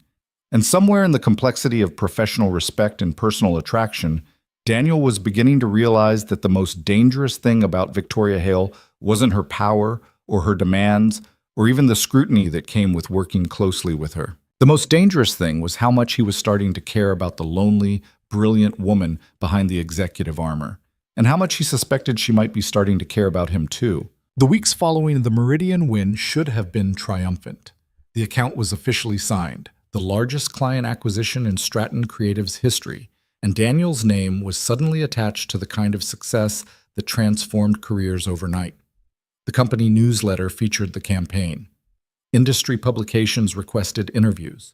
Other agencies started quietly reaching out with job offers that would have seemed impossible just months ago. But Triumph had a shadow, and that shadow grew darker every day. The anonymous messages continued. Sometimes they appeared as notes left on Daniel's desk when he stepped away for meetings. Sometimes they came as texts from burner numbers that disappeared after a single message. Always the same theme, variations on the same warning. He was rising too fast, getting too close to Victoria, playing a dangerous game that would end badly for everyone involved. Daniel deleted them all and tried to focus on the work. But deletion didn't erase the unease that settled in his chest every time he walked into the office and felt the weight of speculative stares following his movements. The morning after Meridian signed their contract, Daniel arrived at his office to find Richard Lawson waiting in his chair, the creative director's expression carved from ice and barely controlled fury. "We need to talk," Richard said without preamble. "My office isn't really the place for—" Daniel started. "Sit down and shut up," Richard interrupted, his voice low and vicious. "You're going to listen to what I have to say, and then you're going to make some very careful decisions about your future here." Daniel remained standing, his hand still on the door. "If you have professional concerns, we can schedule a meeting with HR present."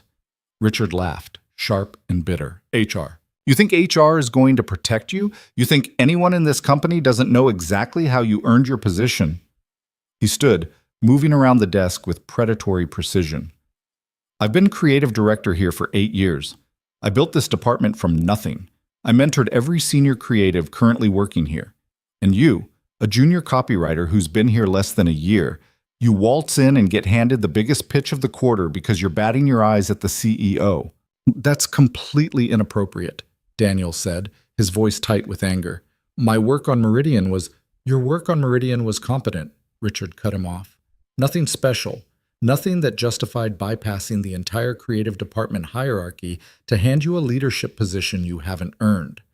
The only reason you're standing in this office right now is because Victoria Hale has a weakness for younger men who make her feel powerful." Daniel felt his hands clench into fists. "You need to leave. Now." "Or what?" Richard stepped closer, invading Daniel's personal space with deliberate aggression. "You'll run to Victoria and tell her the mean creative director hurt your feelings? You'll hide behind her skirts while she fights your battles?" His smile was cruel. "Here's what you don't understand, Carter. Victoria won't be CEO forever. Her restructuring has made enemies on the board. Her aggressive timeline has put pressure on quarterly results. And the moment her protection disappears, everyone she elevated will fall with her, including you." "I'm not hiding behind anyone," Daniel said coldly. "I earned the Meridian account through work that was better than anything your team produced. If that threatens your ego, that's your problem, not mine." Richard's expression darkened. "You're making a mistake, a serious mistake. I've been in this industry for 20 years, and I've seen people like you before. Ambitious, arrogant, convinced that one lucky break makes them invincible. And I've watched every single one of them crash and burn when reality catches up to their delusions." He walked to the door, then paused. "Victoria Hale is using you. Maybe she believes she's recognizing talent. Maybe she's just lonely and you're convenient. But either way, the moment you stop being useful, you'll disappear. And when that happens, don't expect anyone in this department to catch you on the way down." Richard left, and Daniel stood in his office trying to control the tremor in his hands that was equal parts rage and recognition that some of what Richard had said wasn't entirely wrong. He was rising fast. Too fast. and the higher he climbed, the more exposed he became. That afternoon, Daniel received a meeting invitation from Jennifer Wu. Coffee, 4 p.m. today. Important conversation about departmental dynamics. Daniel considered declining, but curiosity and a growing sense that he needed to understand the political landscape better won out. He met Jennifer at the coffee shop 2 blocks from the office, a neutral space where their conversation wouldn't be observed by curious colleagues. Jennifer was already waiting, 2 cups of coffee on the table. She gestured for Daniel to sit. "Thank you for coming," she said with professional warmth that didn't quite reach her eyes. "I wanted to talk to you off the record about some concerns I'm hearing from various departments."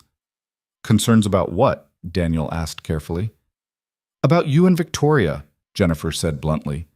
"About the nature of your working relationship and whether it's creating conflicts of interest that could expose the company to liability issues." Daniel felt his jaw tighten.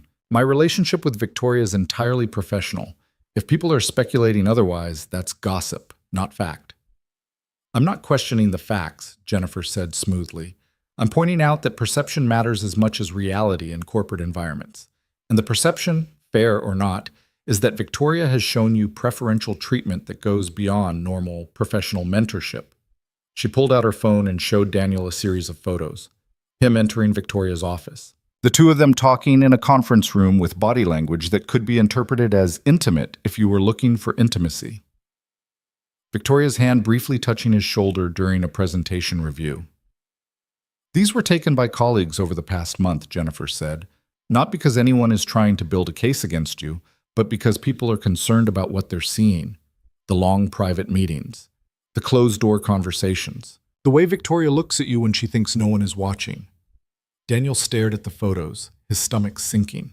Individually, each image was innocuous, normal professional interaction, but assembled together, viewed through a lens of suspicion, they told a story of something more. "What do you want, Jennifer?" he asked quietly. "I want to protect this company," she said, "and I want to protect you and Victoria from making mistakes that could destroy both your careers. Victoria is brilliant, but she's also isolated. She works 18-hour days, has no apparent personal life, and she's under enormous pressure to deliver results that justify the board's faith in her leadership. In that context, developing inappropriate feelings for a talented, attractive colleague who shows her genuine respect would be understandable." "Nothing inappropriate is happening," Daniel insisted. "Not yet," Jennifer agreed. "But I've been in corporate leadership for 15 years, Daniel, and I've seen this pattern before. The late-night work sessions, the intense creative collaboration, the mutual admiration that slowly transforms into something more. And I've watched it destroy careers and companies when those feelings eventually cross professional boundaries." She leaned forward. "I'm not your enemy. I'm trying to help you see what's coming before it's too late to prevent it. You need to establish clearer boundaries with Victoria. Limit your private meetings. Include other team members in your project collaborations. Create professional distance before the rumors become something that HR can't ignore." "And if I don't?" Daniel asked. Jennifer's expression hardened slightly. "Then I'll have no choice but to escalate my concerns to the board. Not because I want to, but because allowing a potentially inappropriate relationship between the CEO and a direct report creates liability issues that I'm legally obligated to address as VP of Client Services."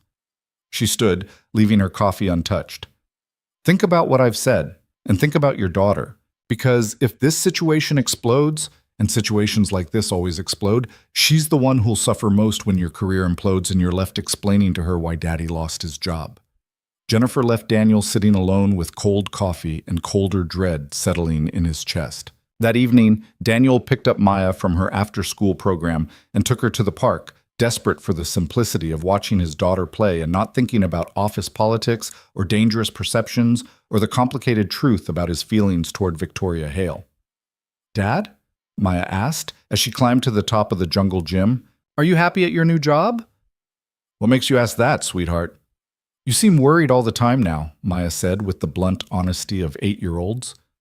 "Like something bad might happen, and you're trying to stop it, but you don't know how." Daniel felt his heart clench. "I'm not worried about anything bad happening. Work is just complicated right now. Lots of changes, new responsibilities. But that's normal when you get promoted." "Do you like your boss?" Maya asked, swinging from the bars with easy confidence. Victoria? Yes. She's very smart and good at her job. Is she nice? Daniel considered the question.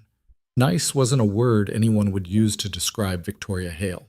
Brilliant, demanding, exacting, yes. But nice suggested warmth and approachability that Victoria kept carefully hidden beneath layers of professional armor.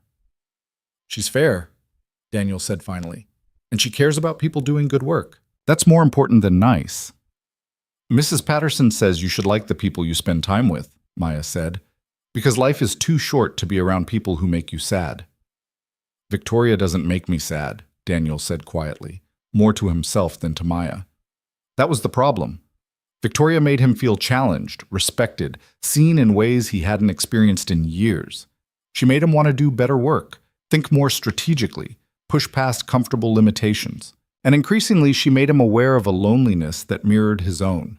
Two people who'd built walls around themselves for protection and were now trapped behind those walls.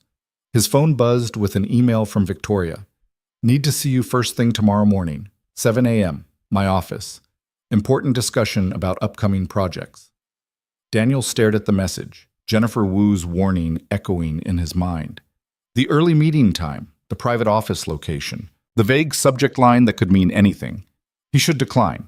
Should suggest a later meeting with other team members present. Should establish the professional boundaries everyone kept insisting he needed.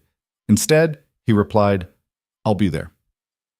The next morning, Daniel arrived at Victoria's office at exactly 7 a.m. to find her already deep in work, her desk covered with reports and projections and strategic documents. She looked up when he knocked, and for just a moment before the professional mask settled into place, he saw exhaustion in her eyes.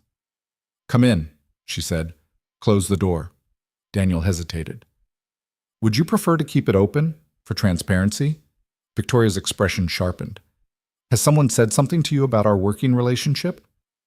Several people have expressed concerns about perception, Daniel said carefully. About how our collaboration might be interpreted by others. Let me guess, Victoria said, her voice tight with barely controlled anger. Jennifer Wu warned you about inappropriate relationships and liability issues. Richard Lawson suggested, I'm using you for personal gratification.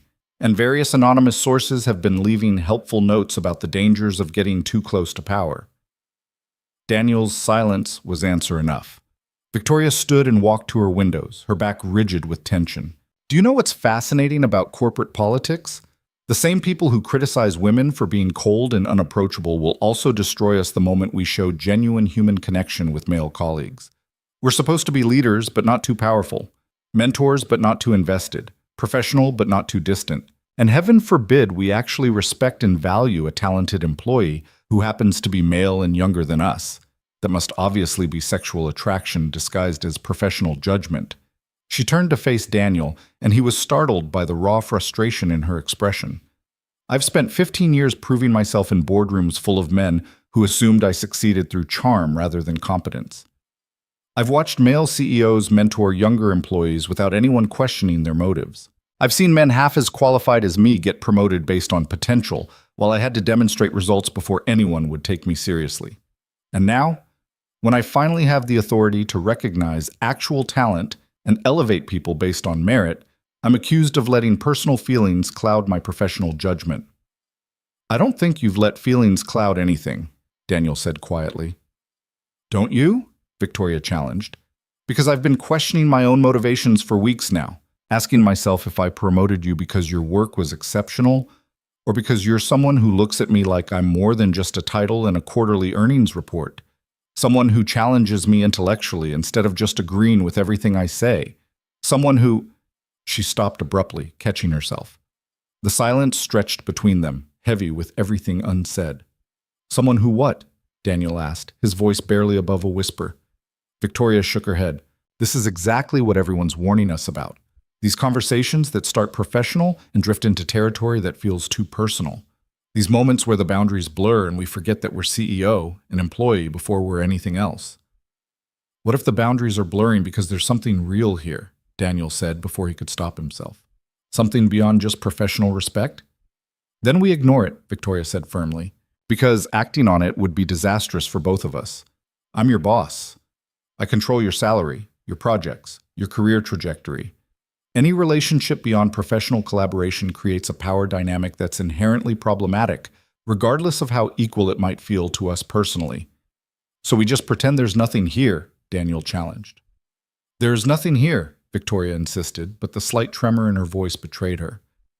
There's mutual professional respect, shared commitment to excellent work, the kind of productive collaboration that makes companies successful. That's all this is, that's all it can be. Daniel wanted to argue, wanted to point out that the tension between them was more than just professional respect, that the way Victoria's carefully controlled expression sometimes slipped when she looked at him suggested feelings she was working hard to suppress, that the loneliness he saw in her mirrored his own in ways that felt like recognition.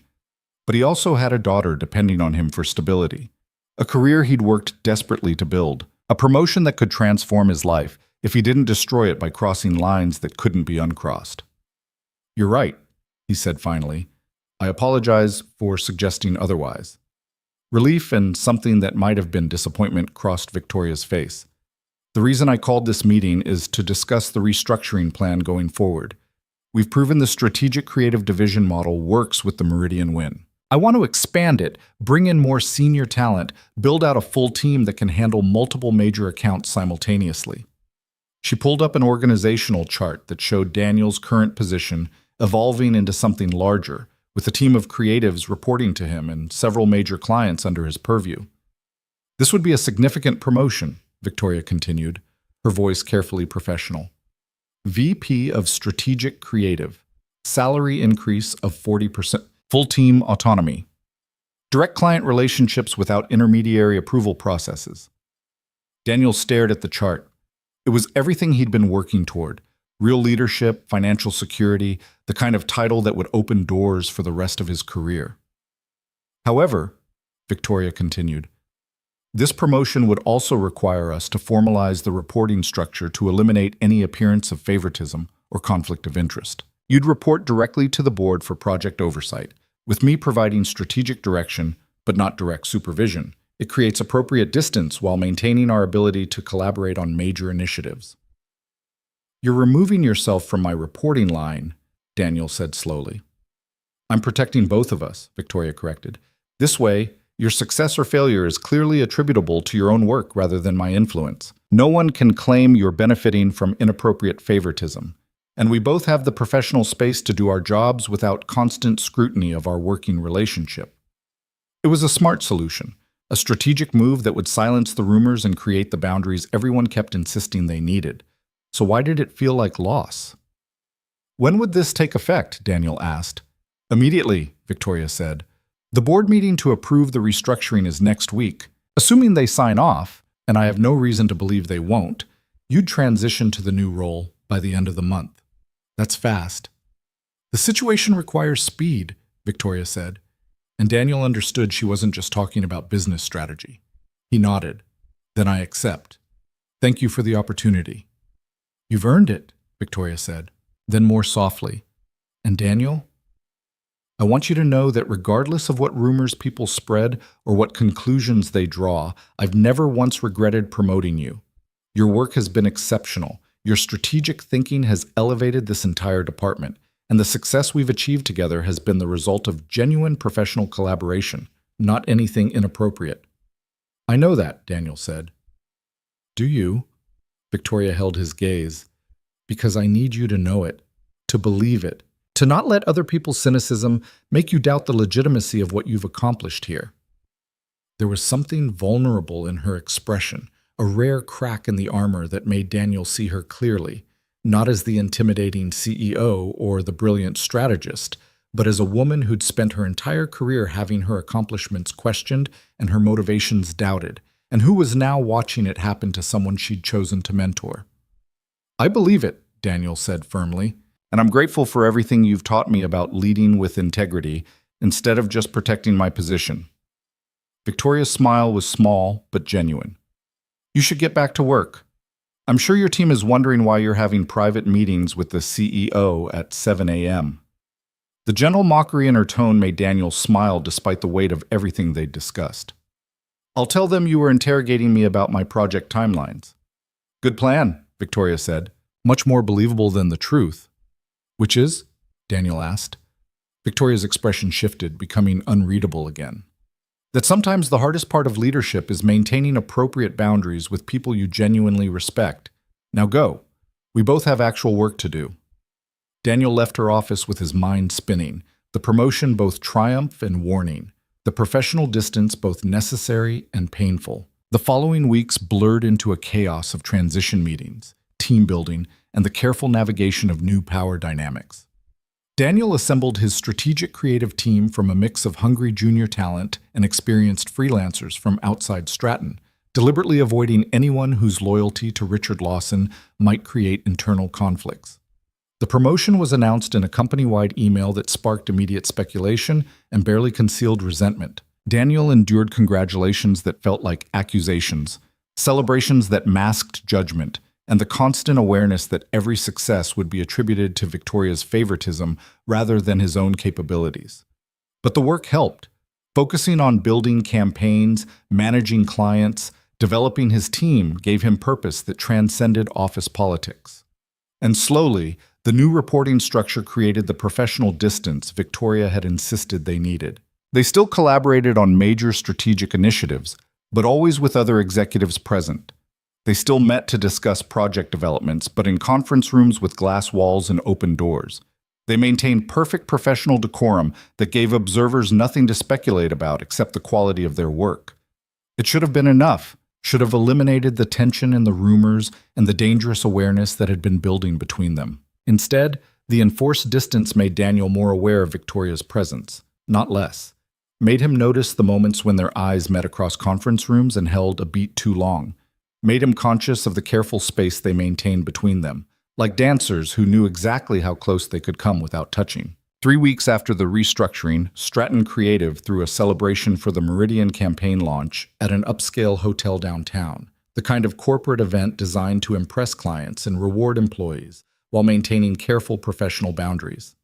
The event was scheduled for a Friday evening, with cocktails at 6 and dinner at 7, followed by an open bar and networking that would inevitably devolve into drunken storytelling and regrettable decisions by midnight. Daniel almost declined. The thought of navigating office politics in a social setting made his stomach tighten with anxiety.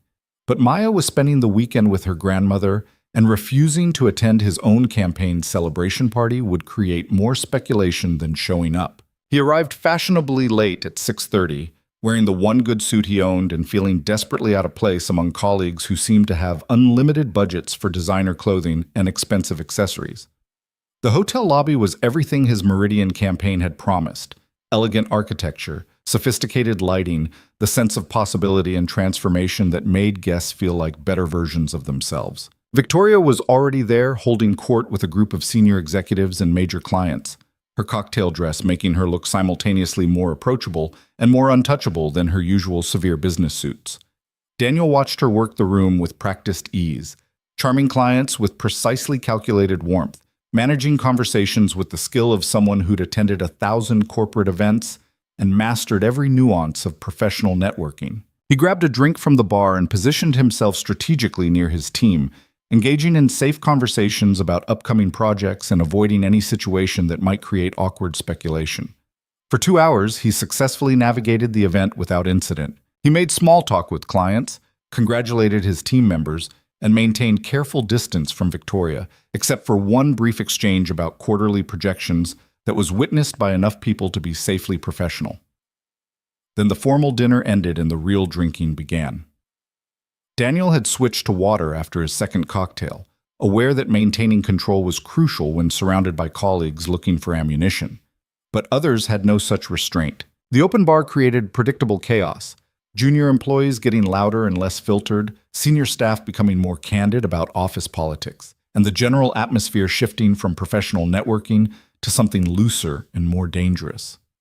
By 11 p.m., Daniel was seriously considering leaving when he noticed Victoria standing alone on the hotel's outdoor terrace, looking out over the city with a glass of wine in her hand and an expression of profound isolation on her face. He should have stayed inside, should have let her have whatever moment of solitude she'd sought away from the crowd, should have remembered every warning about perception and boundaries and the dangers of private moments. Instead, He walked through the terrace doors and stood beside her at the railing. "Successful party," he said quietly. Victoria glanced at him, and Daniel saw something in her eyes he'd never seen before, weariness that went beyond physical exhaustion. "Is it? I can never tell anymore whether people are genuinely enjoying themselves or just performing enjoyment because they think that's what I expect." "Why can't it be both?" Daniel asked. "Because both implies authenticity," Victoria said, "and authenticity is the first casualty of corporate environments." She took a sip of her wine. "You should get back to the party. People will notice you're out here alone with me." "Let them notice," Daniel said, surprised by his own boldness. Victoria turned to face him fully. "That's not smart, Daniel. We've worked hard to establish appropriate boundaries.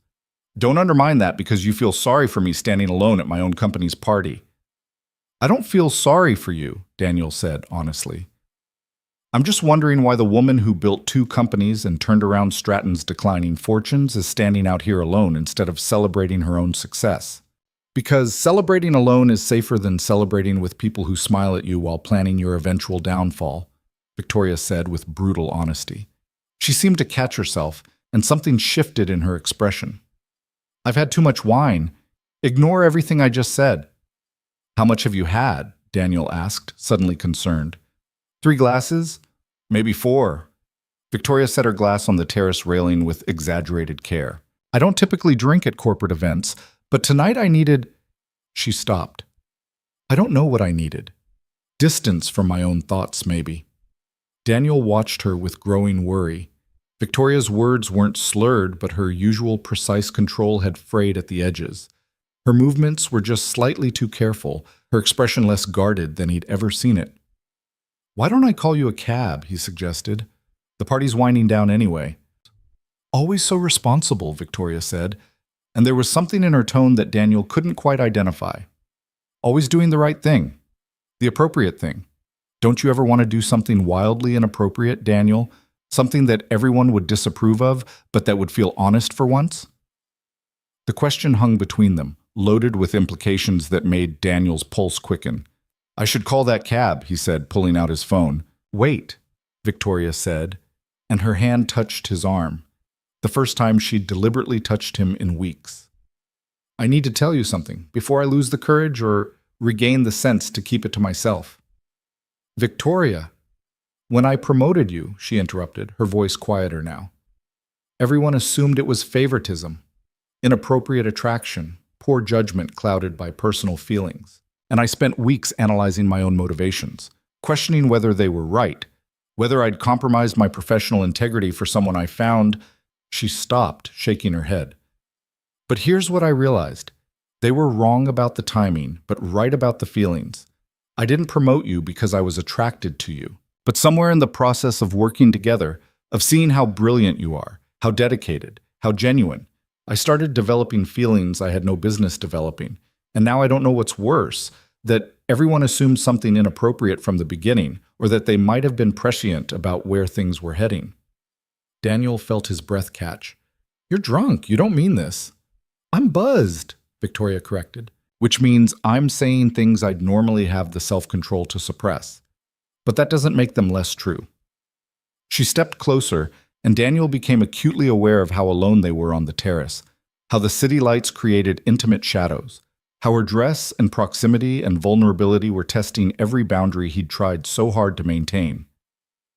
"I trust you more than anyone in this company," Victoria continued softly.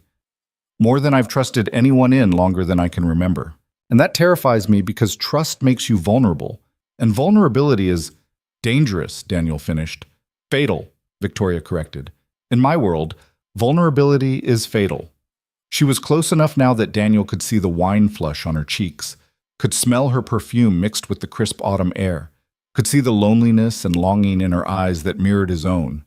This was the moment where one of them crossed the line or both of them stepped back, the moment that would define everything that came after. Victoria leaned forward, her intent unmistakable, and Daniel did the hardest thing he'd ever done. He stepped back. "If you were sober," he said quietly, his voice rough with emotion he couldn't quite hide, "I'd be the one making the first move. But not like this. Not when you've been drinking. Not when you might regret it tomorrow. Victoria froze, her expression shifting through surprise to something that looked like respect to something close to pain. "You're refusing me," she said, wonderingly. "I'm protecting you," Daniel corrected, "both of us. Because whatever this is between us, and there is something here, we both know it, it deserves better than a drunken mistake at a corporate party that we'd both spend months regretting." He pulled out his phone and called a cab, then gave the driver the address from Victoria's emergency contact information in the company directory. "You're sending me home," Victoria said, and Daniel couldn't tell if the emotion in her voice was relief or disappointment. "I'm making sure you get home safely," Daniel said, "just like I'd do for any colleague who'd had too much to drink at a company event." "Liar," Victoria said, but there was warmth in her voice now. "If I were any other colleague, you would have let me embarrass myself. You're doing this because you care about me specifically. Admit it." "I'm doing this because it's the right thing to do," Daniel said stubbornly. Victoria laughed softly. "You know what the most frustrating thing about you is? You actually mean that. You actually believe in doing the right thing even when it costs you something you want." The cab pulled up to the hotel entrance. Daniel escorted Victoria through the lobby, visible to anyone who might still be lingering from the party, deliberately professional, despite the intimacy of the conversation. At the cab door, Victoria turned to face him one more time. "Thank you," she said quietly, "for having more integrity than I had self-control tonight." "Get some rest," Daniel said. "We'll pretend this conversation never happened." "Will we?" Victoria's smile was sad and knowing. "Or will we both spend the weekend thinking about what almost happened? About what might have happened if you'd been less honorable or if I'd been more sober?" She got into the cab before Daniel could answer, and he watched it pull away into the night traffic, his heart pounding and his mind reeling from everything that had just transpired. Behind him, he heard the soft click of a camera phone. Daniel turned to find Jennifer Wu standing in the hotel entrance, her expression unreadable as she lowered her phone. "Interesting evening," Jennifer said neutrally. "The CEO gets drunk, and you send her home in a cab. Very responsible of you." "It's late," Daniel said, his voice tight. "I'm heading home." "Of course," Jennifer agreed. "Just thought you'd want to know that Richard Lawson saw you follow Victoria out to the terrace. He's been watching you both all evening, actually. Very attentive to how much time you spend in proximity to each other." The implication was clear. Damage control was already too late. Whatever had or hadn't happened on that terrace, the perception was already being weaponized. Daniel left the hotel feeling like he'd simultaneously done the right thing and made a catastrophic mistake. He'd refused Victoria's advance, maintained his integrity, protected both of them from making a choice they'd regret. But he'd also confirmed that something real existed between them, something that couldn't be dismissed as rumor or speculation, something that terrified him almost as much as it compelled him. That night, alone in his apartment with Maya away, and nothing to distract him from his thoughts, Daniel finally admitted the truth he'd been avoiding for weeks. He was falling for Victoria Hale, had been falling for her since she'd first challenged him in that conference room, since she'd seen his potential when no one else had, since he'd discovered the brilliant, lonely, complicated woman behind the intimidating CEO facade. And she felt something for him too, had admitted as much in her wine-blurred honesty, which made everything exponentially more dangerous than if it had been one-sided attraction. His phone buzzed with a text from an unknown number. "You had your chance tonight and you walked away. Smart move or missed opportunity? Time will tell. But one way or another, everyone's going to find out what's really going on between you and Victoria Hale. Better hope you can handle the fallout." Daniel deleted the message and tried to sleep, but his mind kept replaying that moment on the terrace. Victoria leaning toward him. His decision to step back. The respect and pain in her eyes when he refused her. He'd done the right thing, but somehow doing the right thing had never felt more like the beginning of something irreversible than it did that night, with the city lights streaming through his windows and the weight of unspoken feelings pressing down on his chest like a physical force. Monday morning would bring consequences he couldn't predict. But for now, in the quiet darkness of his apartment, Daniel let himself feel what he'd been suppressing for weeks. The longing, the connection, the terrifying recognition that Victoria Hale had become something far more dangerous than just his boss. She'd become someone he cared about deeply, someone he might be falling in love with, and that truth would change everything. Monday morning arrived with the weight of inevitability and dread. Daniel sat in his car in the Stratton Creative Parking Garage for a full 10 minutes before he could force himself to walk into the building, his mind replaying that moment on the terrace over and over like a film loop he couldn't escape. Victoria leaning toward him, his decision to step back. The vulnerability in her eyes when he'd refused her. Jennifer Wu's phone camera clicking in the darkness. He'd spent the entire weekend with Maya, throwing himself into father-daughter activities with desperate focus. The science museum, ice cream, a movie, trying to push aside the memory of Victoria's wine-softened confession and the terrifying truth of his own feelings. Maya had noticed his distraction, asking twice if something was wrong at work, and both times Daniel had lied and said everything was fine. Everything was not fine. When he finally entered the office at 8:47 a.m., the atmosphere felt different, charged. People who normally offered casual greetings kept their eyes on their computer screens. Conversations paused as he walked past. The usual morning chaos of a creative department had been replaced by something quieter and more ominous. Daniel reached his office to find an envelope on his desk. Plain white, unmarked, sealed. His hands trembled slightly as he opened it. Inside was a single printed photograph. Victoria and Daniel on the hotel terrace, standing close enough that the image could be interpreted as intimate. The angle made it impossible to see that Daniel had been stepping back, not leaning in. The lighting created shadows that suggested secrecy rather than the actual conversation they'd been having. Below the photo, a single typed line. "How long before everyone sees what we see?" Daniel crumpled the photo and threw it in his trash can, then immediately retrieved it and locked it in his desk drawer. Evidence, threat, warning. He didn't know which, but destroying it felt like a mistake. At 9:15 a.m., his phone rang. Victoria's assistant. "Ms. Hale needs to see you immediately," the assistant said, her tone carefully neutral. "Her office." Daniel's stomach dropped. "Did she say what this was about?" "No, but she asked me to clear her calendar for the next hour. She said it was urgent." The walk to Victoria's corner office felt like a march toward execution. Every colleague he passed seemed to watch him with knowing expressions, as if they'd all received copies of that photograph, as if they'd all concluded the worst about what had happened Friday night. Victoria's assistant waved him through without comment. Daniel knocked once and entered to find Victoria standing by her windows, her back to the door, her posture rigid with tension that radiated across the room like heat. "Close the door," she said without turning around. Daniel complied, his pulse hammering. "Victoria, about Friday night." "I owe you an apology," Victoria interrupted, finally turning to face him. She looked exhausted, dark circles under her eyes suggesting she'd slept as poorly as Daniel had. "My behavior at the party was completely inappropriate. I had too much to drink, lost control of my professional boundaries, and put you in an impossible position. That was unacceptable. And I'm sorry." The formal apology delivered in her CEO voice felt wrong somehow, like watching someone perform a script they didn't believe. "You don't need to apologize," Daniel said quietly. "You'd had some wine, you were stressed, and nothing actually happened. I made sure of that." I know," Victoria said, and something in her expression softened, "which is why I'm also thanking you for having better judgment than I did, for protecting both of us from making a mistake that could have destroyed everything we've worked to build here." She walked to her desk and pulled up something on her computer. "However, despite your discretion and mine, we have a problem. Several people saw us leave the party together. Jennifer Wu took photos of you escorting me to a cab, and Richard Lawson has apparently been collecting evidence of our inappropriate relationship for weeks."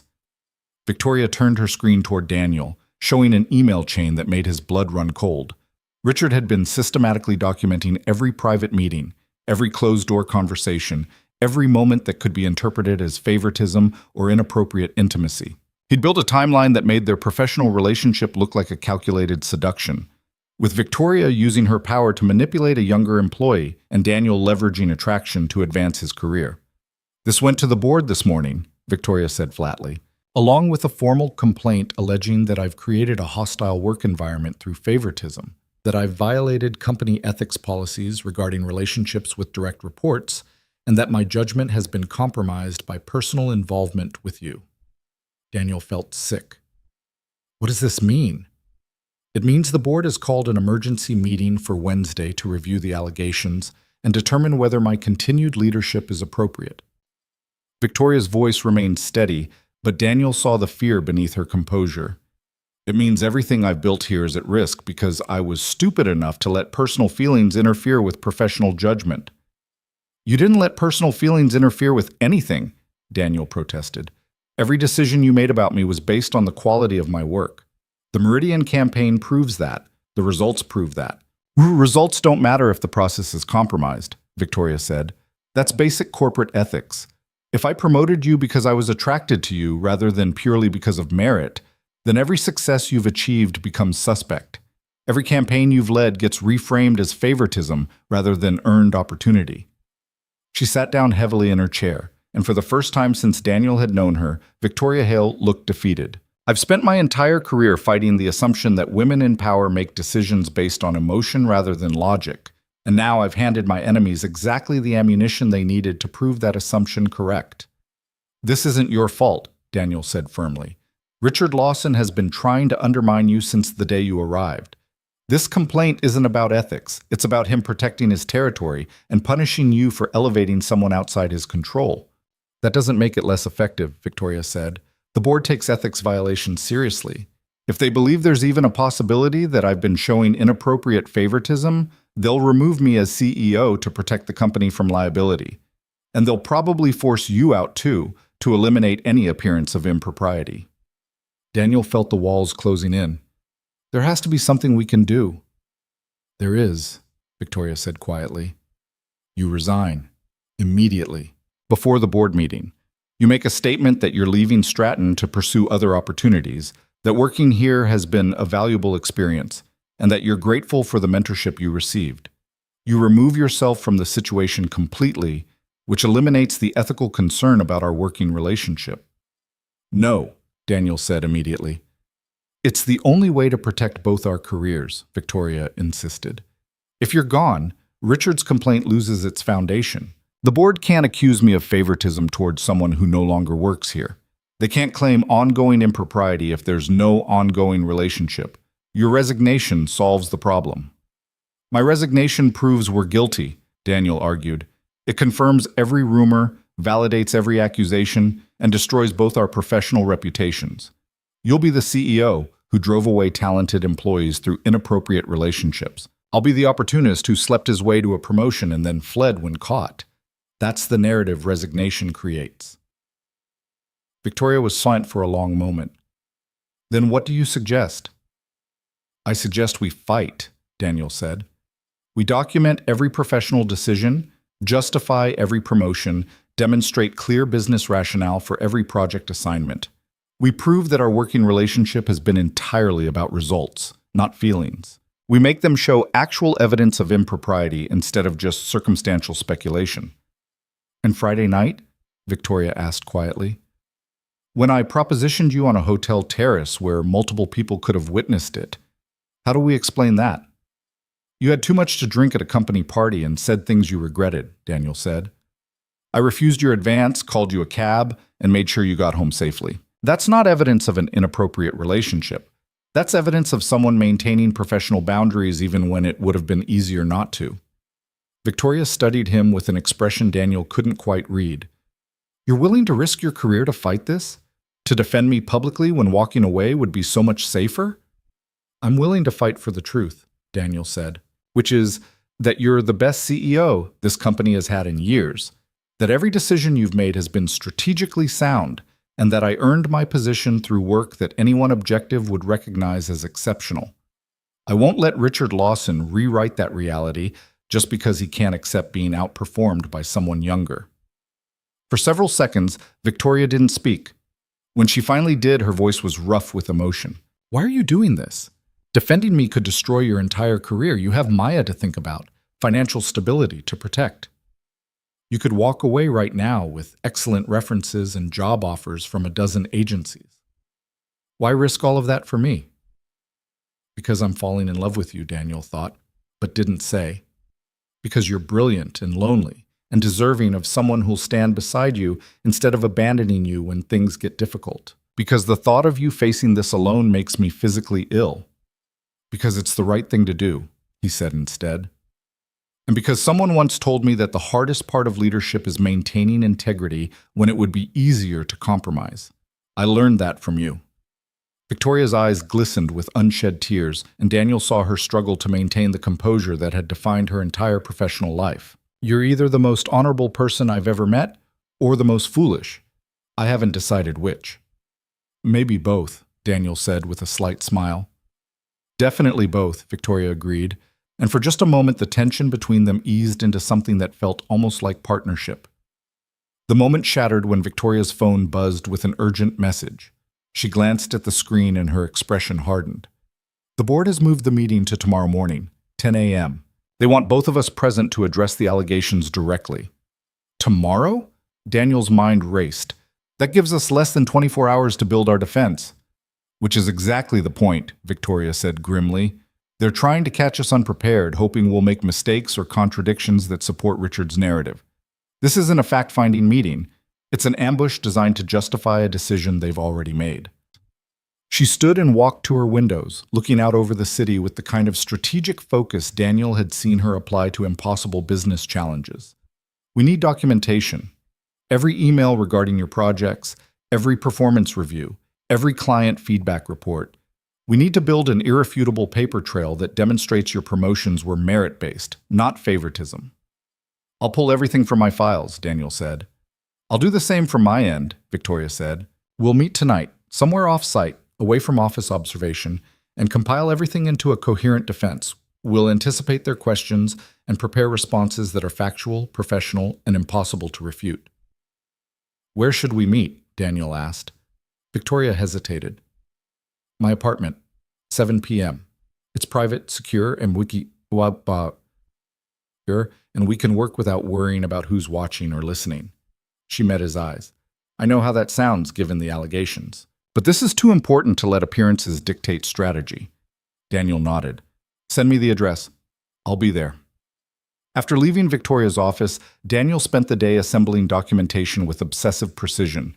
Every campaign he'd led, every client presentation, every piece of feedback from colleagues, clients, and industry professionals. He built a timeline of his work at Stratton that demonstrated clear progression based on results, not relationships. His team noticed his intensity, the way he barely responded to questions, the laser focus that suggested something significant was happening. But no one asked, and Daniel didn't offer explanations. At 6:45 p.m., he texted his regular babysitter, a college student named Sarah who'd been watching Maya for months, and confirmed she could stay late. Then he drove to the address Victoria had sent, a luxury high-rise in the financial district that made his modest apartment feel like a college dormitory by comparison. Victoria's apartment was on the 32nd floor, and when she answered the door, Daniel was struck by how different she looked outside the office context. No severe suit or intimidating heels. Instead, she wore jeans and a simple sweater, her hair loose instead of pulled back in that tight bun, and for the first time since he'd known her, Victoria Hale looked almost approachable. Come in, she said, stepping aside. The apartment matched Victoria's office aesthetic. Minimalist, expensive, with floor-to-ceiling windows offering panoramic city views. But unlike her office, there were small signs of actual life here. A half-read book on the coffee table, a coffee mug with lipstick stains on the rim, a photograph on a side table showing a much younger Victoria with an older woman who shared her sharp features. Your mother? Daniel asked, gesturing to the photo. Was, Victoria said quietly. She passed away 3 years ago, lung cancer. I'm sorry. So am I, Victoria said. She was the only person who ever saw me as something more than a corporate success story, who cared about whether I was happy, not just whether I was winning. The vulnerability in her voice made Daniel ache with recognition. You must miss her. Every single day, Victoria admitted. Then she seemed to catch herself, and the professional mask started to slide back into place. We should get to work. We have a lot to cover before tomorrow. They spent the next 4 hours building their defense with the kind of focused intensity that had characterized their best professional collaborations. Victoria had pulled every performance review, every project assignment rationale, every piece of documentation that demonstrated Daniel's promotions had been based on objective criteria. Daniel added client testimonials, campaign results, competitive analysis that showed his work consistently outperformed industry standards. Together, they built a narrative that was impossible to dispute. Daniel Carter had earned every opportunity through exceptional work, and Victoria Hale had made sound business decisions that benefited the company regardless of any personal feelings she might have developed. By 11 p.m., they had a comprehensive defense that addressed every possible challenge the board might raise. Victoria reviewed the final document with the critical eye she applied to all strategic presentations. "This is solid," she said finally. "Richard will try to shift focus from results to perception. But if we stay disciplined and stick to documented facts, we can neutralize most of his accusations." "Most?" Daniel questioned. Victoria set down the document and met his eyes. "Friday night remains a problem. If Richard has testimony from anyone who saw us on that terrace, who can describe how close we were standing or the intimacy of the conversation, that creates an optics issue that documentation can't fully address." "I refused your advance," Daniel said firmly. "That demonstrates professional boundaries, not inappropriate relationship." "It also confirms that an advance was made," Victoria pointed out, which supports Richard's claim that personal feelings have been interfering with professional judgment. She stood and walked to her windows, her reflection ghostly against the night cityscape. "Maybe you were right to refuse me that night, but maybe you were also wrong to defend me today, because your career shouldn't be destroyed protecting someone whose own poor judgment created this mess." Daniel stood and walked to where Victoria stared out at the city, his own reflection joining hers in the glass. "Do you regret promoting me?" "No," Victoria said immediately. "You've been extraordinary, the best creative hire I've made in my entire career." "Do you regret the work we've done together?" "Not for a second." "Then stop trying to protect me by sacrificing yourself," Daniel said quietly. "We face this together, or we face it not at all." Victoria turned to face him, and the space between them contracted to something electric and dangerous. They were alone in her apartment at nearly midnight, standing close enough that Daniel could see the exhaustion and fear and something else, something warmer, in her eyes. "You should go," Victoria said, but her voice lacked conviction. "It's late, and being here creates exactly the kind of appearance we're trying to avoid." "I know," Daniel agreed, but he didn't move. "If someone saw you come here tonight, it would undermine everything we're planning to say tomorrow," Victoria continued, still not stepping back. "I know that too." "So why are you still standing here?" Victoria asked, and there was a challenge in her voice now, something raw and honest that cut through all the professional pretense. "Because I'm tired of pretending there's nothing here," Daniel said. "Tired of denying what we both feel just because acknowledging it is complicated and dangerous and potentially career-destroying." "Daniel," Victoria started, but he interrupted her. "I'm not asking you to act on it," he said quickly. "I'm not suggesting we cross any lines or make any choices we'd regret. I'm just saying that we can be honest with each other, at least in private, about the fact that this," he gestured between them, "is more than just professional respect." Victoria was silent for a long moment, her expression cycling through emotions too quickly for Daniel to track. When she finally spoke, her voice was barely above a whisper. "If I'm honest with you, truly honest, it makes everything harder. Because I can lie to the board about my feelings. I can stand in front of them tomorrow and swear under oath that my decisions regarding you were purely professional. But I can't lie to you, and I can't lie to myself anymore about what this has become." She stepped closer, eliminating the careful distance they'd maintained. "I respect you more than anyone I've worked with in 15 years. I admire your integrity, your creativity, your dedication to being a good father, even when it complicates your professional life. And yes, I'm attracted to you in ways that terrify me because attraction makes you vulnerable, and vulnerability is not fatal," Daniel interrupted gently, echoing her words from the terrace. "Just scary." But Victoria's laugh was shaky. "You remember that?" "I remember everything you said that night," Daniel admitted. "Just like I remember every conversation we've had, every meeting where you challenged me to think bigger, every moment where I saw the brilliant, complicated woman behind the intimidating CEO facade." "This can't happen," Victoria said, but she didn't step back. "Even if we wanted it to, even if tomorrow goes perfectly, and the board dismisses every allegation, and we both keep our jobs, this still can't happen. The power dynamic is too imbalanced. The professional complications are too severe. The risks are—" "I know," Daniel said. All of that is true. All of it is real. But so is this. They stood there, suspended in the moment, neither crossing the line, but neither retreating from it. Outside the windows, the city glittered with 1,000 lights, each representing lives being lived, choices being made, risks being taken or avoided. Tomorrow, Victoria said finally, we go into that board meeting and we fight for our professional reputations with everything we have. We present our documentation, we answer their questions, and we demonstrate that our working relationship has been exemplary, regardless of what personal feelings may or may not exist beneath the surface. Agreed, Daniel said. And after tomorrow, assuming we survive tomorrow, we need to have a serious conversation about what comes next, about whether there's any possible way to navigate this situation that doesn't destroy both our careers and compromise everything we've worked to build. There are complications, Daniel acknowledged. Your position, my daughter, company policies, the fact that everyone is already watching us and waiting for us to fail. Exactly, Victoria said, all of which suggests that the smart thing, the safe thing, would be to maintain professional distance and never acknowledge this conversation happened. But, Daniel prompted, hearing the unspoken word in her tone. Victoria's smile was sad and knowing. But I've spent my entire life making smart choices and safe decisions, and it's left me standing alone in an expensive apartment at midnight, brilliant and successful and profoundly lonely. So maybe, just maybe, the smartest choice would be the one that's honest instead of safe. Before Daniel could respond, before either of them could make the choice to cross the line or step back from it, Victoria's phone rang with the shrill urgency of an emergency call.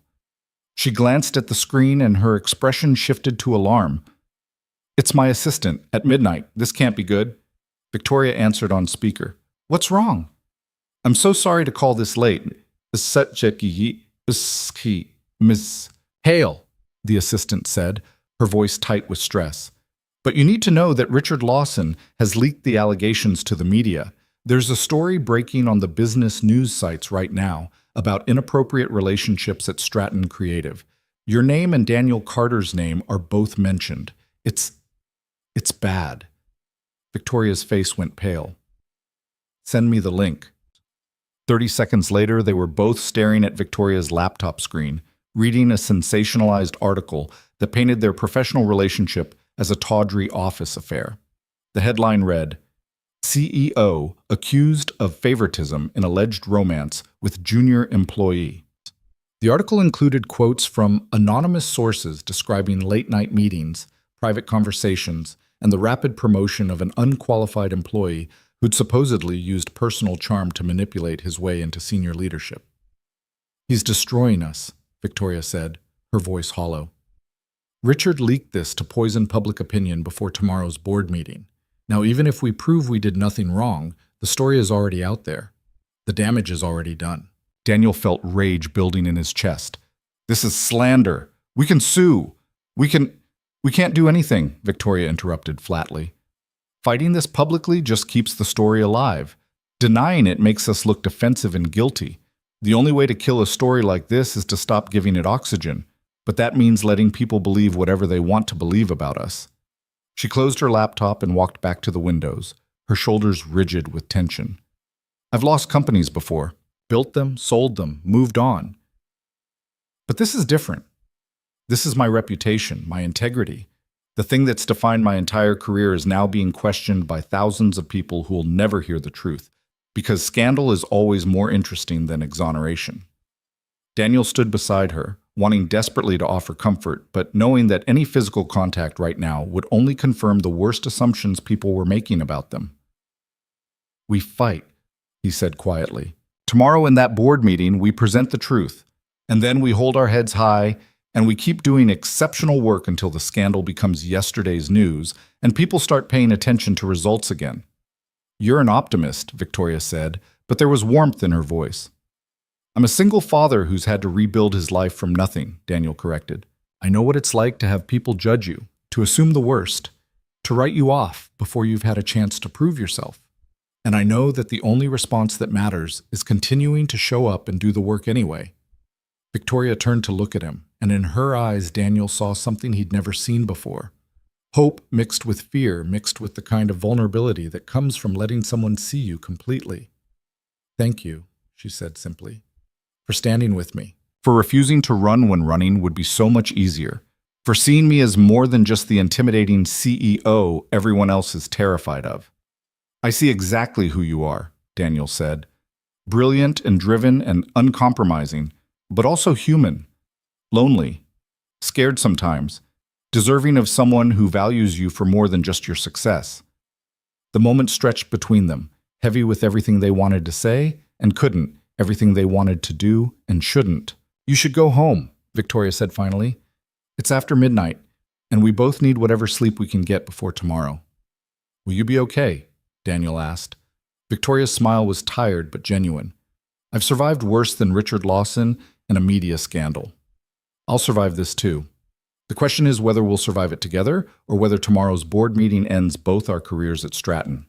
Either way, Daniel said, I won't regret standing beside you. He left Victoria's apartment with his mind spinning and his heart aching, the city night wrapping around him like a shroud as he drove home through empty streets. When he finally crawled into bed at 1:30 a.m., sleep eluded him completely.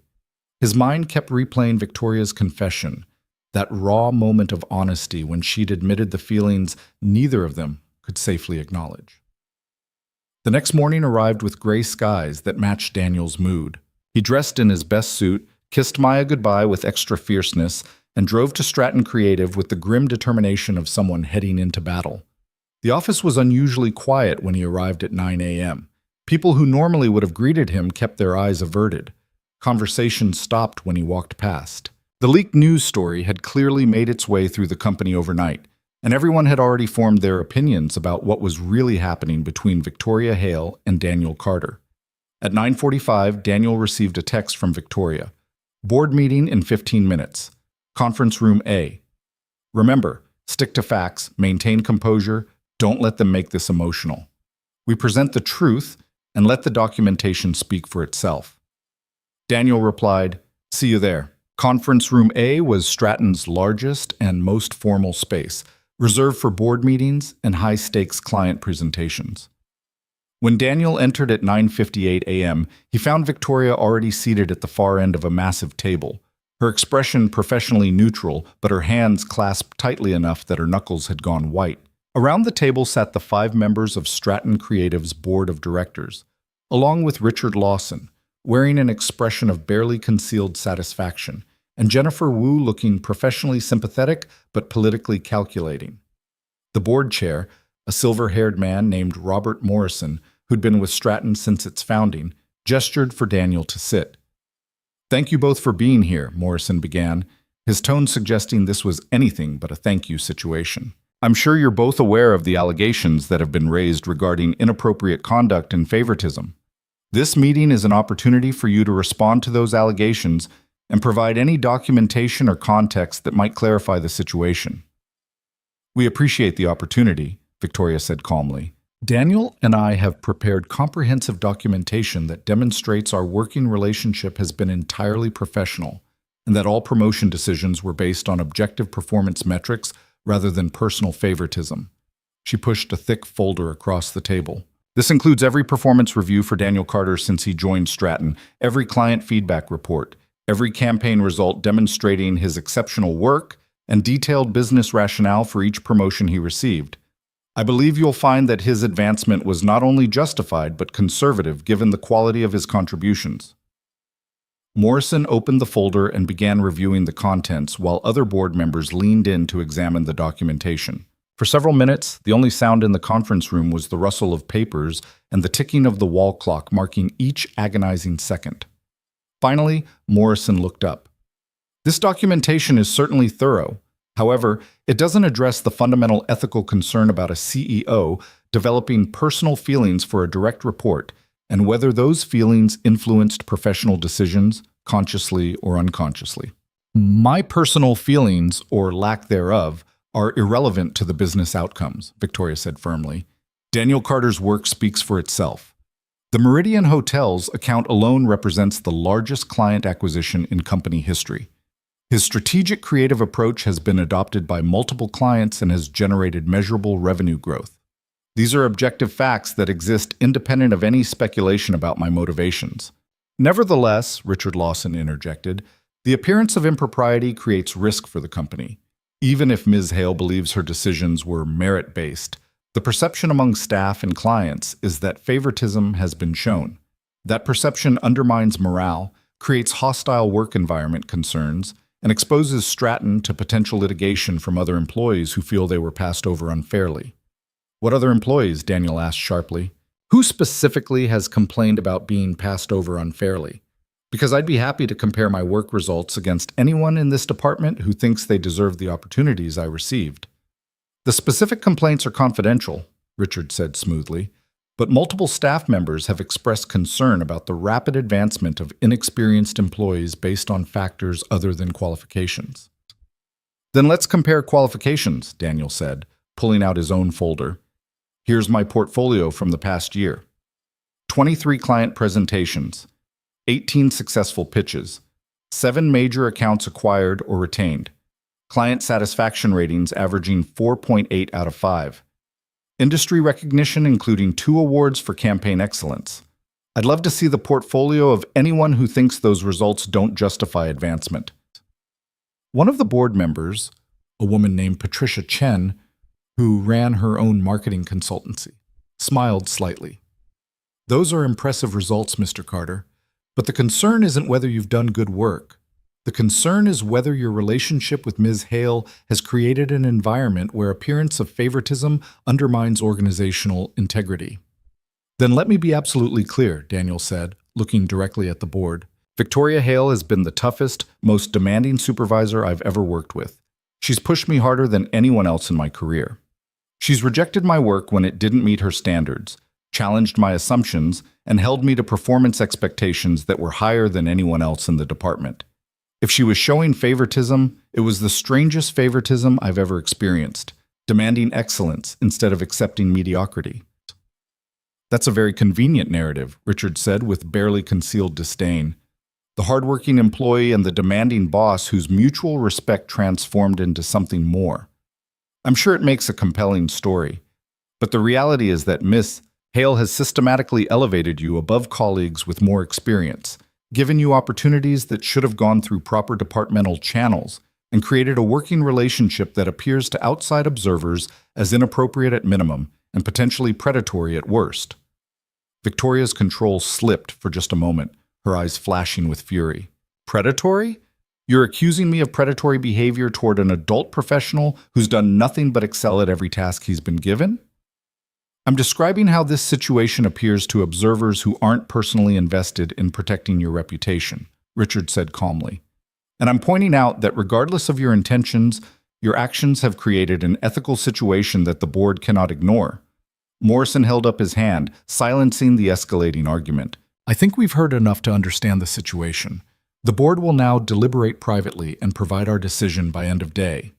Ms. Hale, Mr. Carter, you're both excused while we discuss the appropriate response.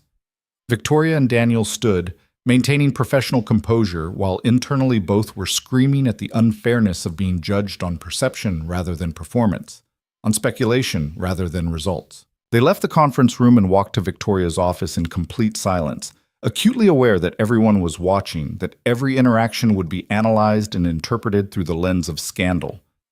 Once inside Victoria's office with the door closed, the composure shattered. They're going to fire me, Victoria said, her voice hollow with certainty. Morrison's expression, he's already made the decision. The deliberation is just theater. They're going to force me out to protect the company from liability and PR damage. You don't know that, Daniel argued, but his own stomach was churning with the same certainty. I do know that, Victoria said. I've sat in enough board meetings to read the dynamics. Patricia Chen might defend me. Maybe one other board member. But Morrison controls the votes that matter, and he's already decided I'm too much risk to keep as CEO. She sat down at her desk, her hands trembling slightly as she opened her laptop. The story has already spread to major business publications. Forbes, Wall Street Journal, Bloomberg, they're all running variations on the scandal. My professional reputation is being destroyed in real time, and there's nothing I can do to stop it. Daniel wanted to offer comfort, wanted to promise her everything would be okay, but he couldn't lie to someone who'd valued honesty above all else in their relationship. What will you do? He asked quietly. If they force you out? Victoria was silent for a long moment, staring at her computer screen without really seeing it. I'll survive. Build another company, prove myself all over again, work twice as hard to overcome the stain this scandal leaves on my reputation. It's what I've always done, turned obstacles into fuel and proved everyone who doubted me wrong. She looked up at Daniel with an expression that broke his heart. But this time it's different. Because this time I wasn't just fighting for myself. I was fighting for something that felt like partnership. Like someone actually saw me as a whole person instead of just a corporate asset. And losing you, hurts more than losing the CEO position. Before Daniel could respond, Victoria's phone rang. Morrison's name flashed on the screen. She answered, listened for exactly 45 seconds, then hung up without saying a word. They want us back in the conference room, she said, her voice carefully controlled. The board has reached their decision. They walked back to conference room A in silence, their footsteps echoing through hallways that felt like a gauntlet. Daniel caught glimpses of colleagues watching from their cubicles, their expressions ranging from sympathy to schadenfreude, and he understood that regardless of what the board decided, his relationship with Victoria had already been tried and convicted in the court of office opinion. Victoria's hand trembled slightly as she reached for the conference room door, but her face remained composed, the executive armor locked firmly in place. Daniel followed her inside, and they took the same seats they'd occupied earlier, positioning themselves as professionals awaiting judgment rather than defendants awaiting sentencing. Morrison sat at the head of the table, his expression grave but not entirely unkind. The other board members wore various masks of professional neutrality, except for Patricia Chen, whose eyes held something that might have been respect or sympathy, or both. Thank you for returning so promptly, Morrison began. The board has carefully considered the allegations, reviewed the documentation you provided, and discussed the appropriate response at length. Daniel felt Victoria tense beside him, her hands clasped so tightly in her lap that her knuckles had gone white. First, Morrison continued, we want to acknowledge that the evidence you presented demonstrates exceptional work performance on Mr. Carter's part. The Meridian acquisition alone represents a significant achievement that few creatives at any level could have accomplished. The client testimonials and campaign results speak to legitimate talent and strategic thinking. Richard Lawson's expression darkened at this acknowledgement, but he remained silent. However, Morrison said, and Daniel felt his stomach drop at that inevitable word, the board has serious concerns about the appearance of impropriety and the potential liability created by the perception, accurate or not, that personal feelings have influenced professional decisions. In corporate governance, perception often matters as much as reality when it comes to maintaining stakeholder confidence and organizational integrity. Victoria's jaw tightened, but she said nothing. Therefore, Morrison announced, the board has decided to implement the following actions. First, Ms. Hale, you will remain as CEO of Stratton Creative.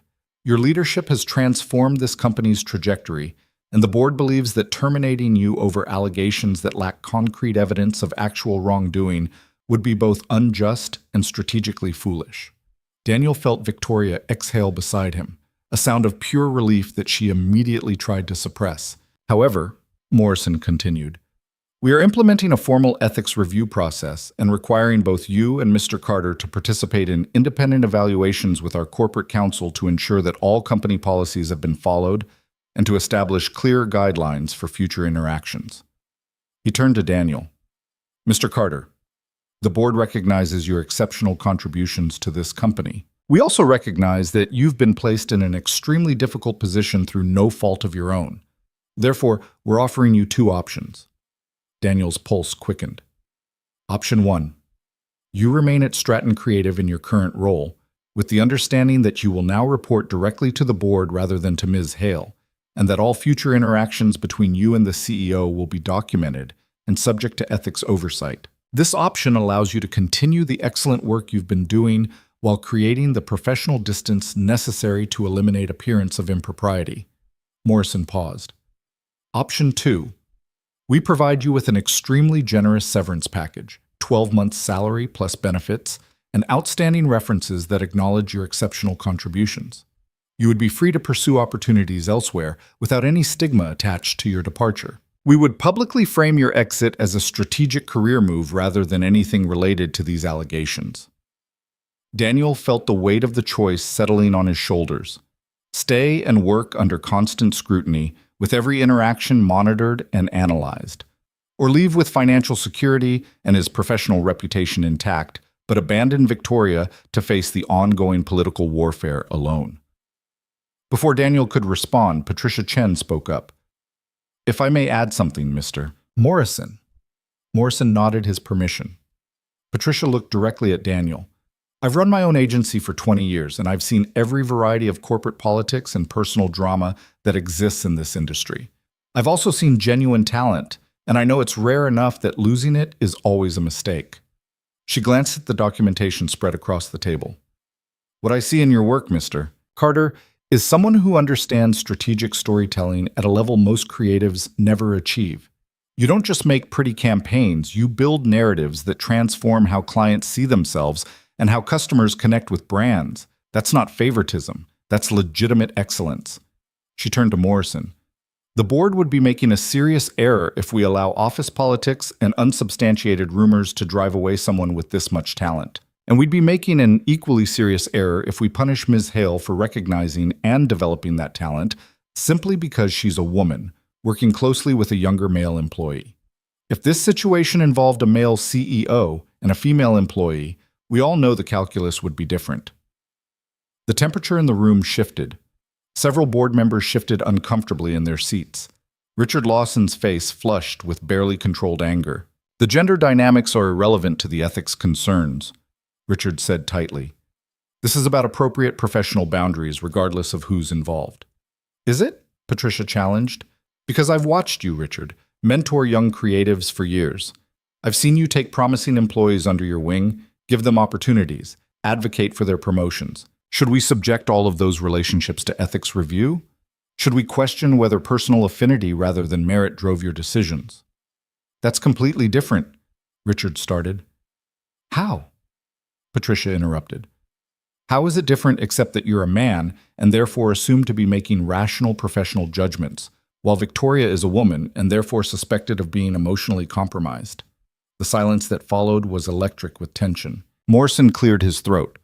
"Ms. Chen makes a valid point about ensuring our policies are applied consistently, regardless of gender. However, the public perception issue remains.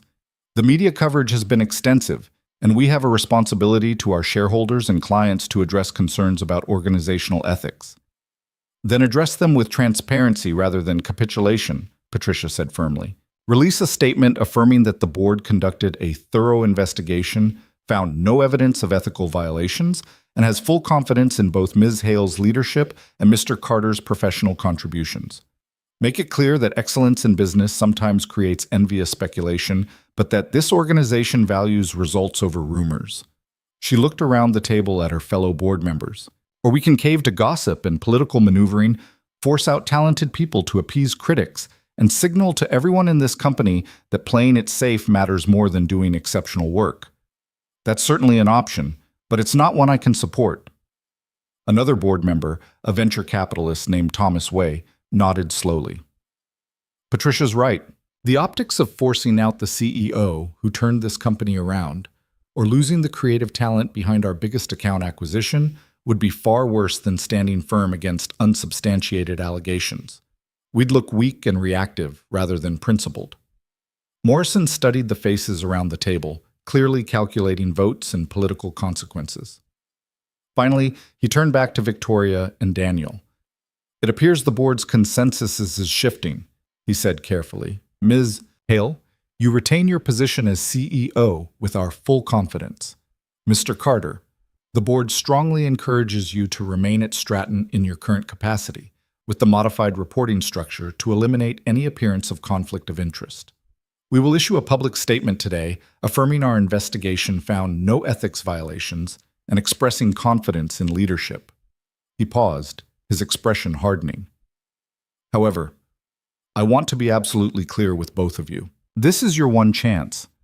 If any future situation arises that could be perceived as inappropriate, any hint of favoritism, any private interaction that creates speculation, the board will not be as generous. We're giving you the benefit of the doubt now, but that benefit does not extend to future lapses in judgment. Am I understood? Completely, Victoria said, her voice steady despite the emotion Daniel could see in her eyes.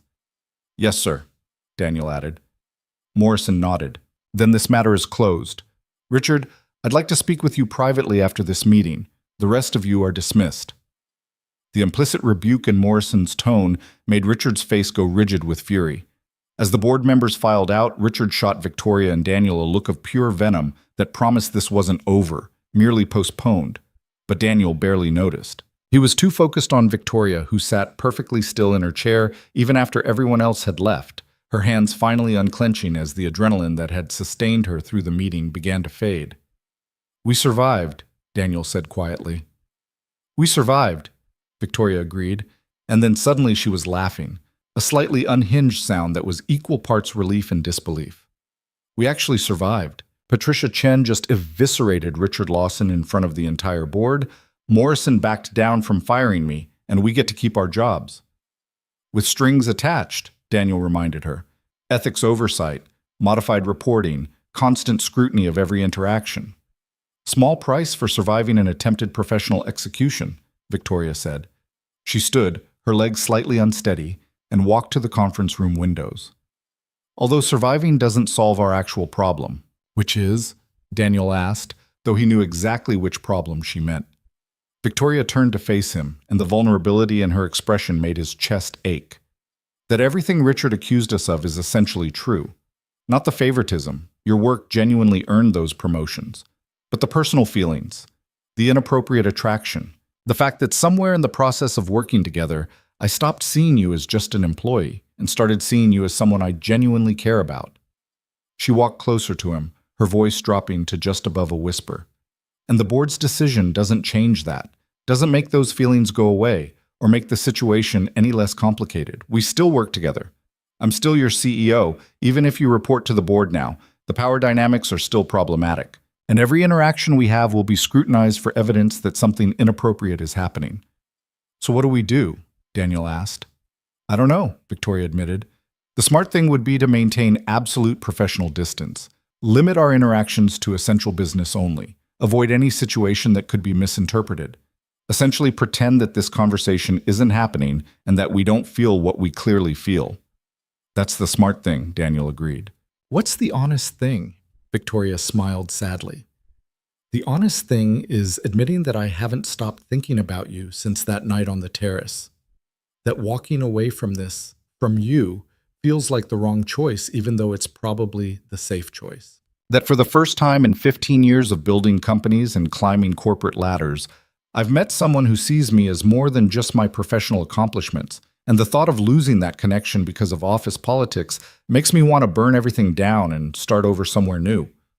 Daniel felt his heart racing. Victoria, I know, she interrupted. I know all the reasons this is impossible.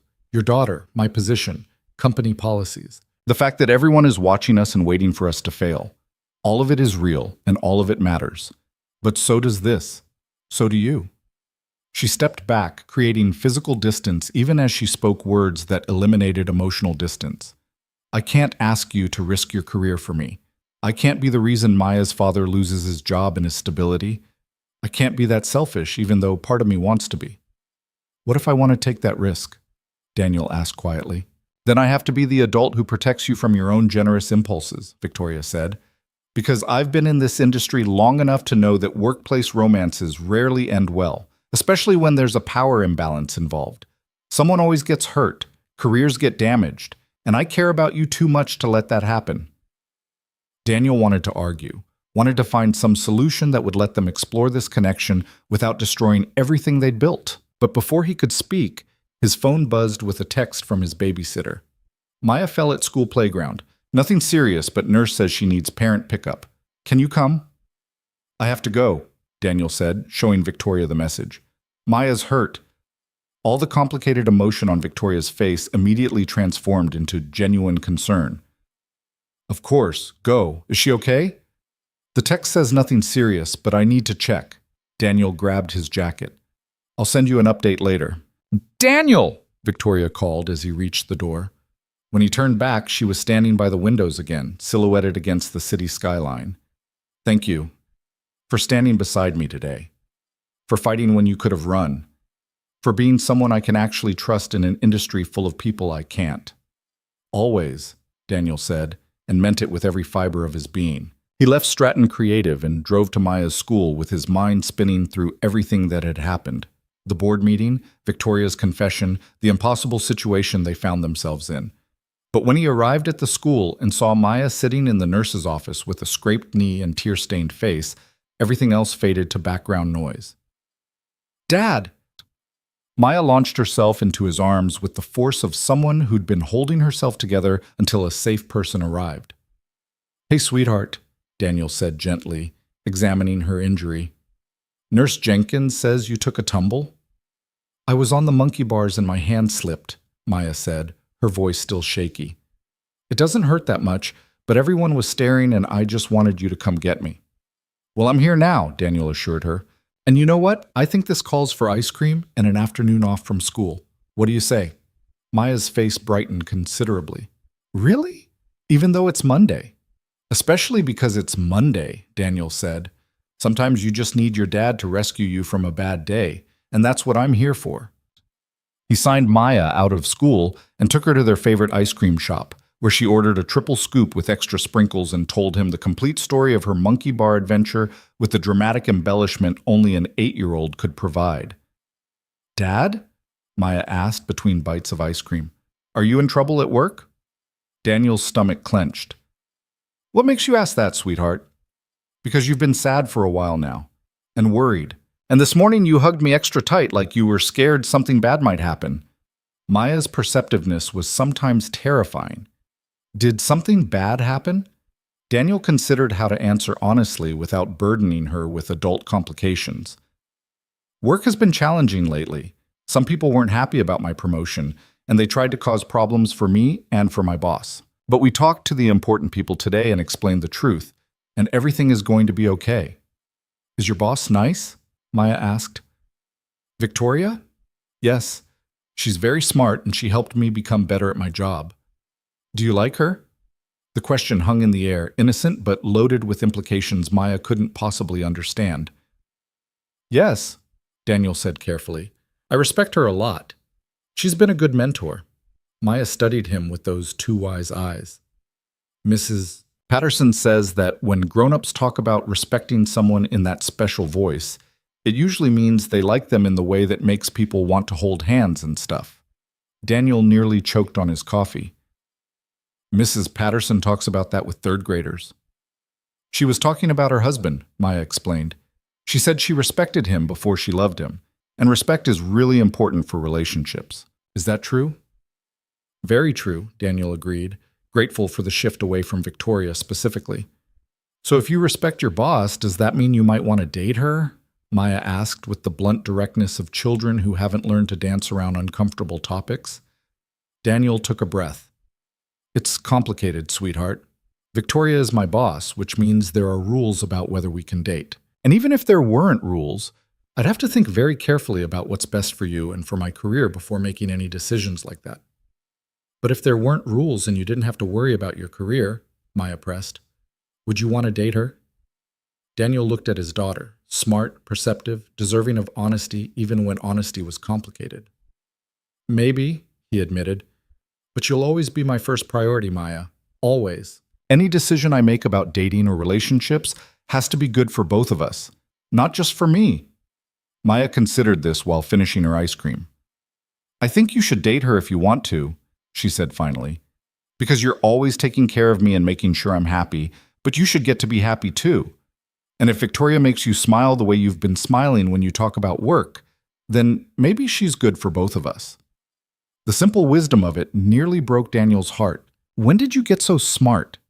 I've always been smart, Maya said matter-of-factly. You just don't always notice because you're busy being worried about grown-up stuff. They spent the rest of the afternoon together, just the two of them, and Daniel let the simplicity of father-daughter time wash away some of the tension from the morning. They went to the park, played on the swings, and talked about Maya's upcoming science project about butterflies. For a few hours, Daniel could pretend the complications of his professional life didn't exist. But evening came inevitably, and with it a text from Victoria.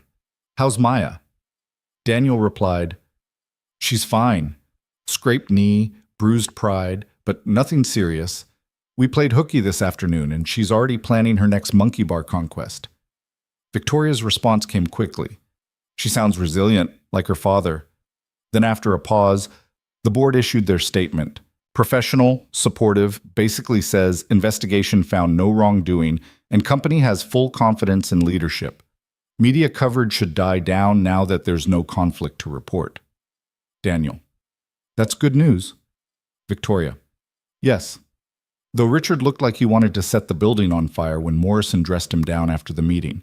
Apparently leaking confidential allegations to media violates several company policies. He's been placed on administrative leave pending his own ethics review." Daniel felt a grim satisfaction at that news. Richard had tried to destroy them both, and ended up destroying his own position instead. Victoria: "We should talk. Not tonight. You should be with Maya. But soon. About what happens next." Daniel stared at that message for a long time before responding, "Agreed. Tomorrow?" Victoria: "Tomorrow. My office, 8 a.m.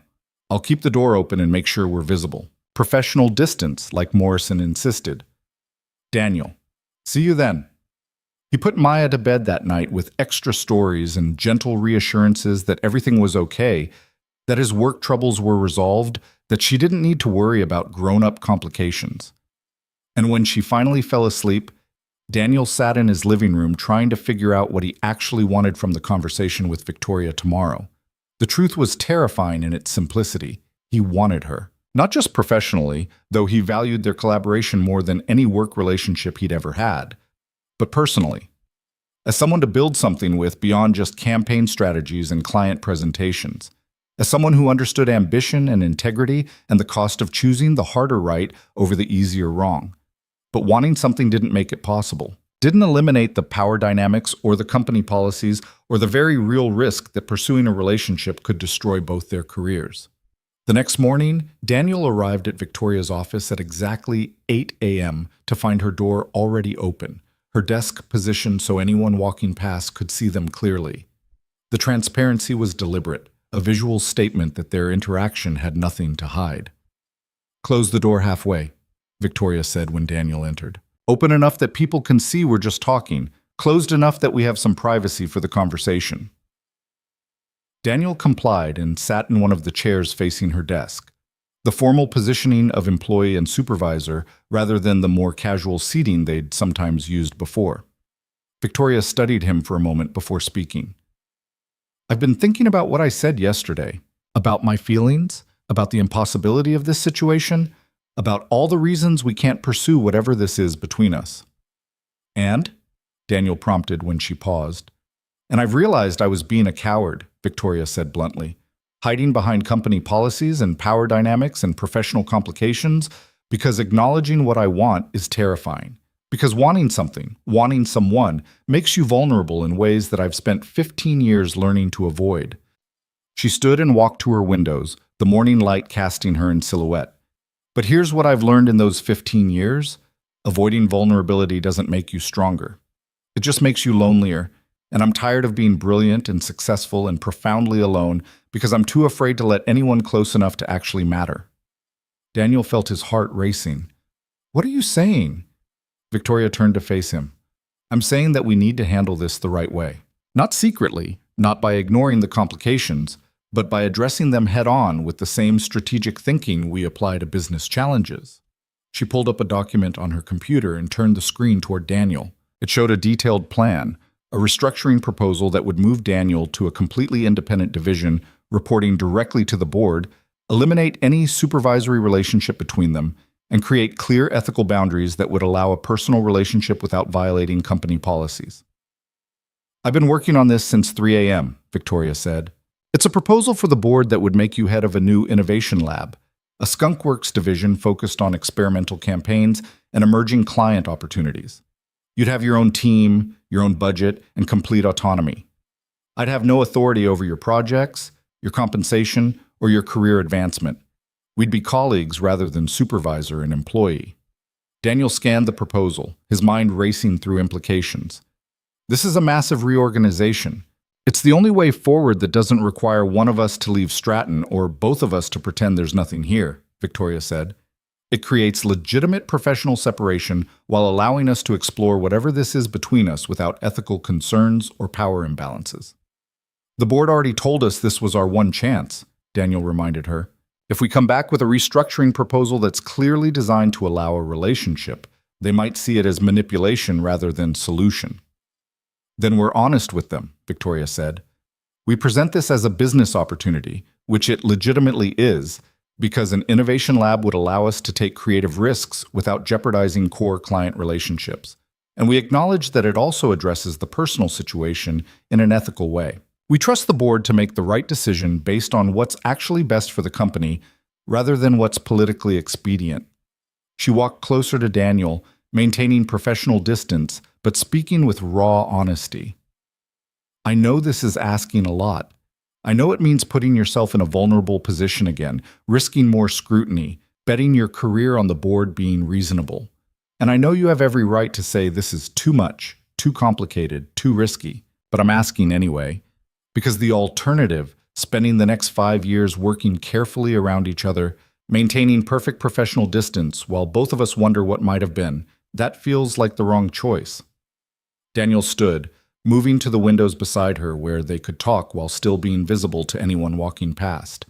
What about Maya? She has to be part of this decision. Absolutely, Victoria agreed immediately. Which is why I'm not asking you to decide right now. I'm asking you to think about it. Talk to Maya, not about the specifics, but about what it would mean if her dad started dating someone. Make sure she's comfortable with that idea before we take any steps forward. And if she's not comfortable? Daniel asked. Then we don't do this, Victoria said simply. Because you're a father first and everything else second, and I respect that too much to ask you to compromise it. Maya's well-being matters more than what I want or what we both might want together. The fact that Victoria understood that she'd made Maya's needs a prerequisite rather than an afterthought, told Daniel more about her character than any amount of professional collaboration ever could. I'll talk to her, Daniel said, and I'll think about the proposal. But Victoria, if we do this, if we pursue this, we have to be absolutely certain we're doing it for the right reasons. Not just because we're attracted to each other, or because the situation is dramatic and complicated in ways that feel romantic. We have to be sure there's something real here worth the risk. I know, Victoria said, which is why I'm also proposing we take this slowly. Even if the board approves the restructuring, even if Maya is comfortable with the idea, we don't rush into anything. We date like normal people date. Dinner, conversation, getting to know each other outside the context of work. We build something genuine instead of just reacting to the intensity of the situation we've been navigating. She smiled slightly. I haven't been on an actual date in 3 years. I have no idea how to do this without treating it like a business negotiation. So we're both going to have to figure this out as we go, and we're probably going to make mistakes. And that's okay as long as we're honest with each other about what we want and what we're afraid of. Daniel felt something in his chest loosen. Hope, maybe, or recognition that someone actually understood the kind of partnership he'd been wanting without knowing how to ask for it. I need a few days, he said, to talk to Maya, to review your proposal properly, to make sure I'm thinking clearly instead of just reacting emotionally to everything that's happened. Take whatever time you need, Victoria said. This decision is too important to rush.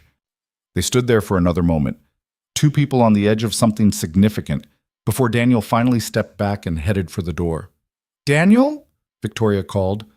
When he turned back, she was smiling, genuine warmth instead of professional pleasantry. Thank you for not running, for being someone who stays and fights instead of taking the easy exit. That matters more than you know. Always, Daniel said again, and left her office with his mind full of possibilities and complications, and the terrifying hope that maybe, just maybe, there was a path forward that didn't require sacrificing everything he'd worked for.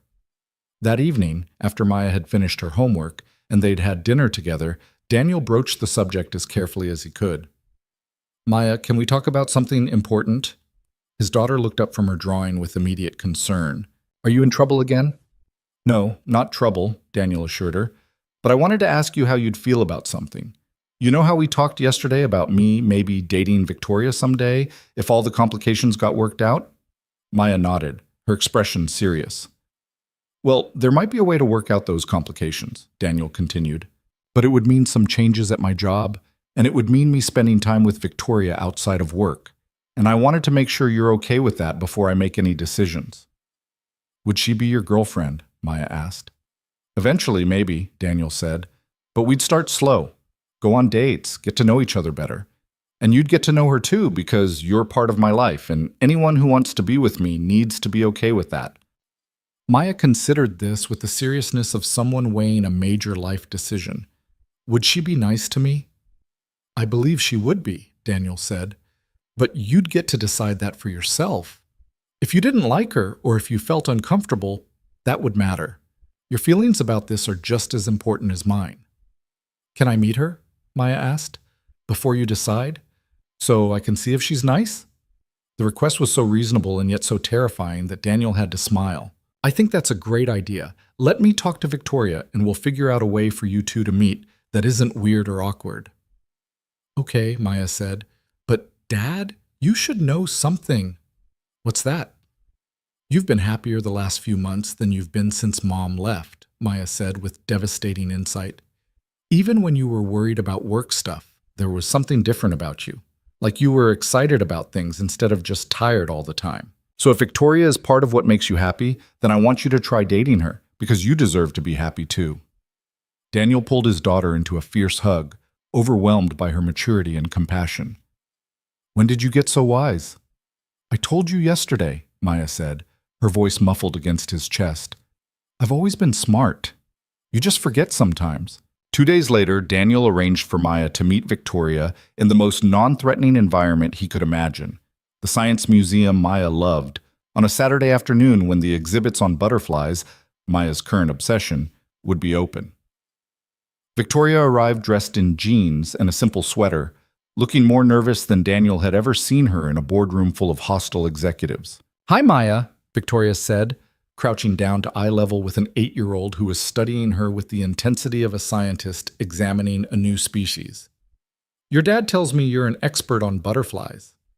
I'm learning about them for my science project, Maya said cautiously. Do you like butterflies? I don't know much about them, Victoria admitted. But I'd love to learn if you're willing to teach me. It was the perfect response. Not pretending expertise she didn't have, not talking down to a child, just honest interest in what Maya cared about.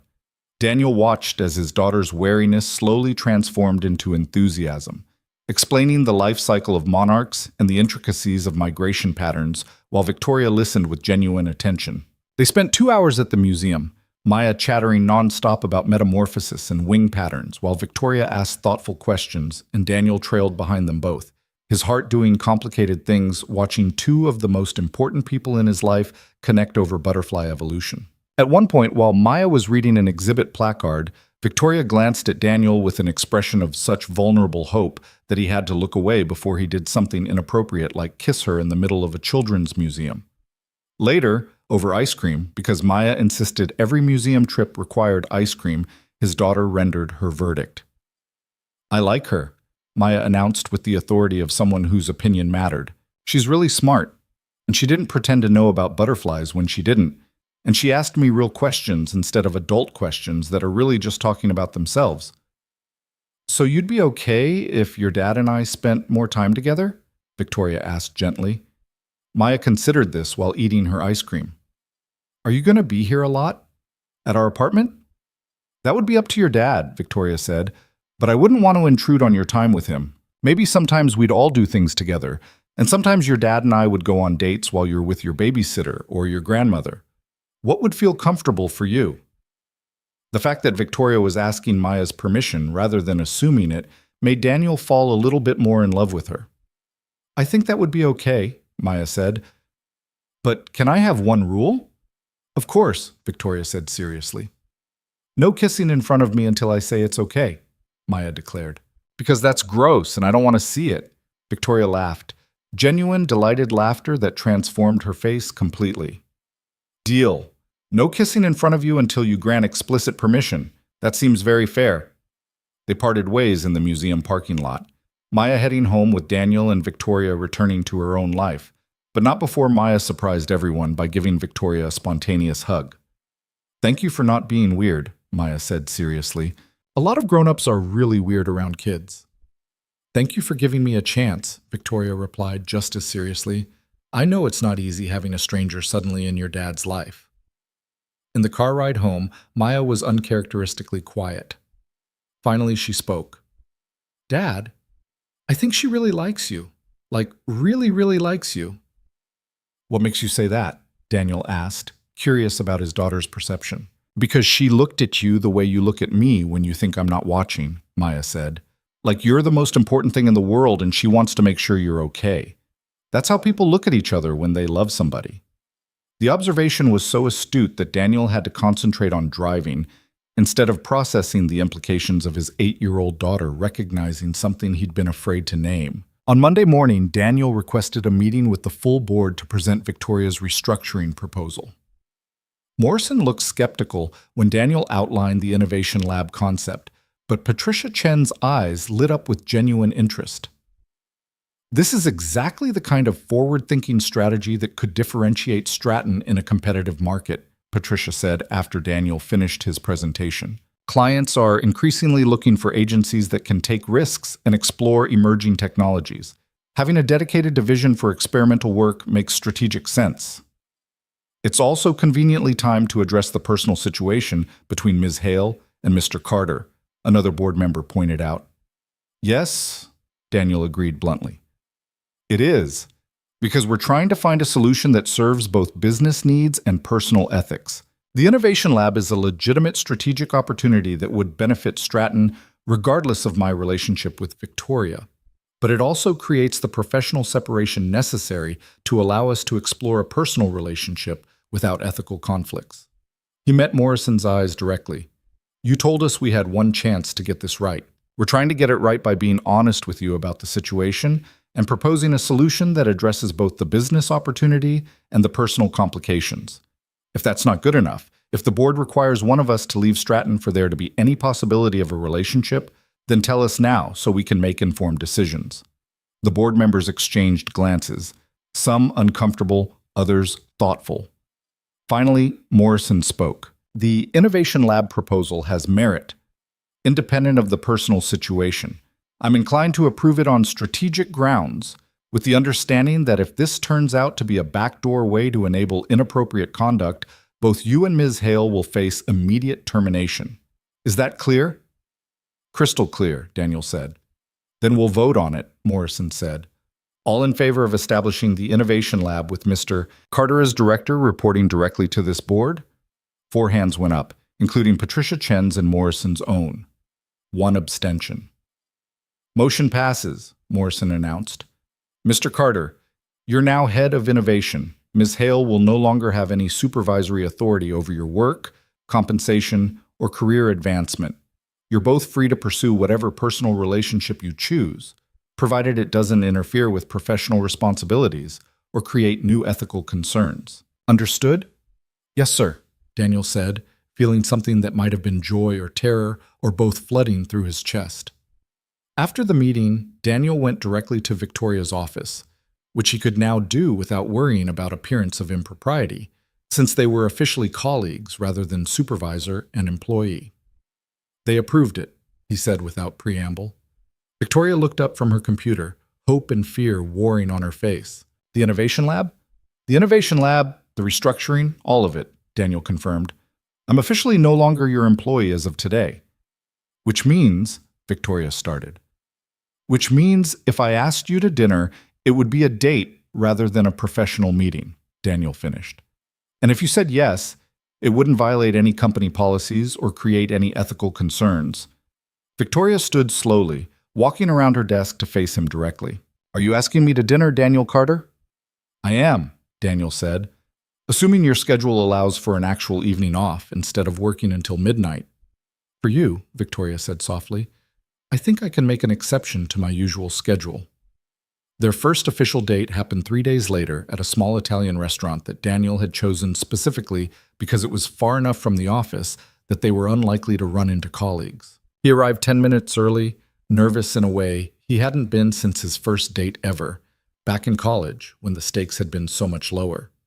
Victoria arrived exactly on time, wearing a dress instead of her usual severe suits, and Daniel's breath caught at how different she looked when she wasn't armored in executive formality. "Hi," she said, and there was vulnerability in that simple greeting. "Hi," Daniel replied. "You look beautiful." "You look terrified," Victoria observed with a slight smile. "I am terrified," Daniel admitted. "I haven't been on a real date in years, and I have no idea what I'm doing, and I'm pretty sure I'm going to say something awkward that ruins everything." "Well, that makes two of us," Victoria said, sitting down across from him.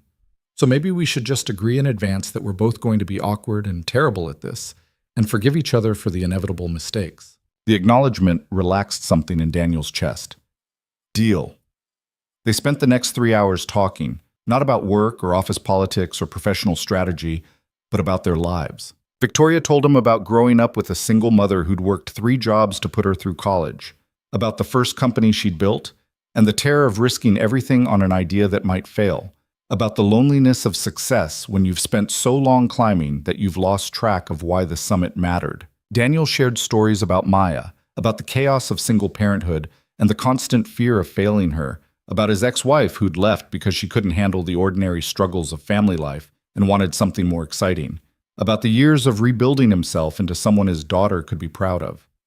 They discovered shared loves, old movies, terrible puns, the kind of ambitious thinking that made other people uncomfortable. They found differences too. Victoria's natural pessimism versus Daniel's instinctive optimism, her need for control versus his comfort with improvisation. But those differences felt complementary rather than divisive. And somewhere between the appetizers and dessert, Daniel realized he wasn't nervous anymore, wasn't performing or trying to impress, was just himself, talking to someone who saw him clearly and liked what she saw anyway. When they left the restaurant, Victoria walked beside him toward the parking lot, their hands brushing occasionally but not quite holding. "Can I be honest about something?" Victoria asked. "Always." "I'm terrible at this," she admitted. "At being vulnerable, at letting someone see me as something other than the competent CEO who has all the answers. I spent 15 years building walls around myself for protection, and I don't entirely know how to take them down even when I want to." Daniel stopped walking and turned to face her under the parking lot lights. "Then we'll take them down slowly. One conversation at a time, one dinner at a time. No pressure to be anything other than honest about what we're feeling and what we need." "What if I need to go slow?" Victoria asked. "Really slow, because the thought of caring about someone enough that they could hurt me is genuinely terrifying." "Then we go slow," Daniel said simply. "As slow as you need, because I'm not going anywhere, Victoria. This isn't some temporary fascination or reaction to the drama we've been through. This is me recognizing someone I genuinely want to know better, and I'm willing to take whatever time that requires." Victoria's eyes glistened with unshed tears. "You're either the most patient man alive or the most foolish." "Probably both," Daniel said, echoing their earlier exchange. "But I'm okay with that." They stood there for another moment, and then Victoria did something brave. She reached out and took Daniel's hand, a simple gesture that felt monumental given everything they'd been through. "I'd like to see you again," she said, "if you're willing to risk another date with someone who has no idea what she's doing." "I'd like that too," Daniel said. They drove home separately, maintaining the boundaries Maya had requested about no kissing, but Daniel couldn't stop smiling the entire drive. When he got home, he found Maya still awake, supposedly reading, but clearly waiting up to interrogate him about the date. "So?" Maya demanded. "How was it?" "It was good," Daniel said, unable to keep the grin off his face. "Did you kiss her?" "No. Per your very reasonable rule about no kissing until you grant permission." "Good," Maya said with satisfaction. Then, more tentatively, "But did you want to?" Daniel considered how to answer honestly. "Yeah, kiddo, I did. But I wanted to respect your boundaries more, so I didn't." Maya was quiet for a moment. "You can kiss her if you want to, Dad. When I'm not around, I just don't want to see it because that's gross. But if it makes you happy, then it's okay." "Thank you, sweetheart," Daniel said, pulling her into a hug. "That means a lot." "Is she going to be your girlfriend?" Maya asked. "Eventually, maybe," Daniel said.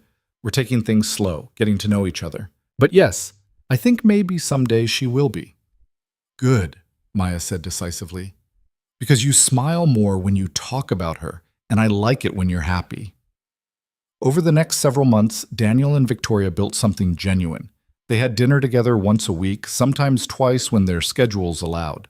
They went to movies and art galleries and once, memorably, to a cooking class where Victoria turned out to be spectacularly terrible at following recipes, and Daniel had to keep her from setting things on fire. They introduced Victoria gradually into Maya's life.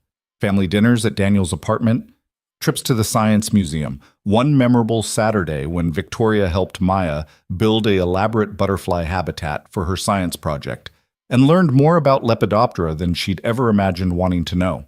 Maya warmed to Victoria slowly but genuinely, won over by Victoria's obvious effort to be part of their lives without trying to replace anyone or change the dynamic between father and daughter.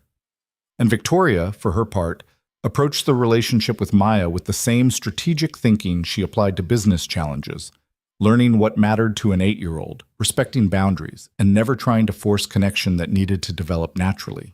At work, the Innovation Lab flourished. Daniel built a team of creative risk-takers who developed campaigns that pushed boundaries and explored emerging technologies. Some experiments failed spectacularly, but others succeeded in ways that attracted new clients and industry recognition. The separation between Daniel and Victoria professionally was complete. They occasionally collaborated on strategic initiatives, but always with other team members present, always with clear business rationale, always maintaining the professional boundaries that allowed their personal relationship to exist without ethical concerns. Richard Lawson quietly left Stratton 3 months after his administrative leave began, accepting a generous severance package in exchange for silence about the circumstances of his departure. The rumor mill churned briefly, then moved on to newer scandals. 6 months after their first official date, Daniel and Victoria attended the Meridian Hotel's Campaign Awards ceremony where The Lobby Effect won 3 major industry awards for creative excellence and strategic effectiveness. They sat at different tables, Daniel with his Innovation Lab team, Victoria with the senior executive group, but their eyes met across the room when Daniel accepted the final award, and the pride in Victoria's expression told him everything he needed to know about how she felt. Later that night, after the ceremony had ended and the crowds had dispersed, Daniel walked Victoria to her car in the parking garage. "I'm proud of you," Victoria said quietly. "Not just for the awards, though those are well-deserved, but for everything you've built. The Innovation Lab is exceeding all expectations. Your team is doing exceptional work, and you've proven that the promotion you received was based entirely on merit, regardless of what anyone speculated." "We've proven it," Daniel corrected. "Together. You gave me the opportunity, and we both handled the complications with enough integrity that the work could speak for itself." Victoria smiled. "We make a good team." "We do," Daniel agreed. "Professionally and personally." He stepped closer, closing the distance between them in the empty parking garage. "Can I kiss you? I know it's been months and we've been taking things slow, but I'd really like to kiss you right now if you're okay with that." "I've been waiting for you to ask that for weeks," Victoria admitted. "I was starting to think you'd forgotten we were allowed to do more than just hold hands and have dinner." I wanted to make sure you were ready," Daniel said, "that this was what you wanted and not just what you thought I expected." "You are impossibly considerate, and it's one of my favorite things about you," Victoria said. "And yes, you can absolutely kiss me. Please." So Daniel Carter, former junior copywriter turned Innovation Lab director, kissed Victoria Hale, CEO of Stratton Creative, in a parking garage at midnight after an awards ceremony, and it felt exactly like coming home. When they finally broke apart, both slightly breathless, Victoria laughed softly. "That was worth the wait," she said. "Definitely worth the wait," Daniel agreed. They stood there for another moment, foreheads touching, before Victoria's phone buzzed with a message. She glanced at it and smiled. "It's from Maya. She says, 'Did you win the awards? Dad said you would.' And then several butterfly emojis. She insisted I text her after the ceremony," Daniel explained. "She wanted to know how it went." "Can I respond?" Victoria asked. "Of course." Victoria typed quickly. "We won 3 awards. Your dad was brilliant. See you for Sunday brunch?" Maya's response came almost immediately. "Yes, can we get pancakes? And did you kiss my dad yet because he said he was going to ask you?" Victoria showed Daniel the message, her expression caught between amusement and mortification. I may have mentioned to Maya that I was planning to ask you tonight, Daniel admitted. She gave me a very serious talk about making sure you actually wanted to be kissed before I tried anything. Your daughter is terrifyingly perceptive, Victoria said. Should I tell her yes? That's entirely up to you. Victoria typed, yes, we can get pancakes. And yes, I kissed your dad. He's a very good kisser. Maya's response, gross. But I'm happy for you. See you Sunday. More butterfly emojis. They both laughed, and Daniel felt something settle in his chest. Contentment, maybe. Or the recognition that he'd found something rare and worth protecting. Come on, Victoria said. I'll walk you to your car, and then we're both going home to get actual sleep for the first time in weeks. Sounds perfect, Daniel said, taking her hand as they walked through the empty garage. 1 year after that first terrifying board meeting, Daniel stood in his apartment kitchen making breakfast while Maya practiced her presentation for the school science fair, and Victoria sat at the dining table reviewing quarterly projections on her laptop. It was a perfectly ordinary Sunday morning that would have seemed impossible just months ago, the three of them together, comfortable in each other's presence, building something that felt like family. Dad? Maya called from the living room. Can Victoria help me practice my presentation? I want to make sure the butterfly life cycle explanation makes sense to someone who isn't a scientist. I'm a CEO, not a scientist, Victoria pointed out, but I'm happy to help. That's why I asked you, Maya said with 8-year-old logic. If you understand it, then the judges will definitely understand it. Daniel watched from the kitchen as Victoria set aside her work, something the CEO of a year ago would never have done, and gave Maya her full attention, asking thoughtful questions and offering suggestions that were genuinely helpful rather than condescending. Later, after Maya had perfected her presentation and Victoria had declared it brilliant and definitely award-worthy, the three of them sat down for pancakes and conversation that ranged from school gossip to business strategy to Maya's passionate defense of why butterflies were superior to all other insects. You know what I was thinking? Maya said between bites of pancake. Victoria should move in with us. Daniel nearly choked on his coffee. Victoria froze with her fork halfway to her mouth.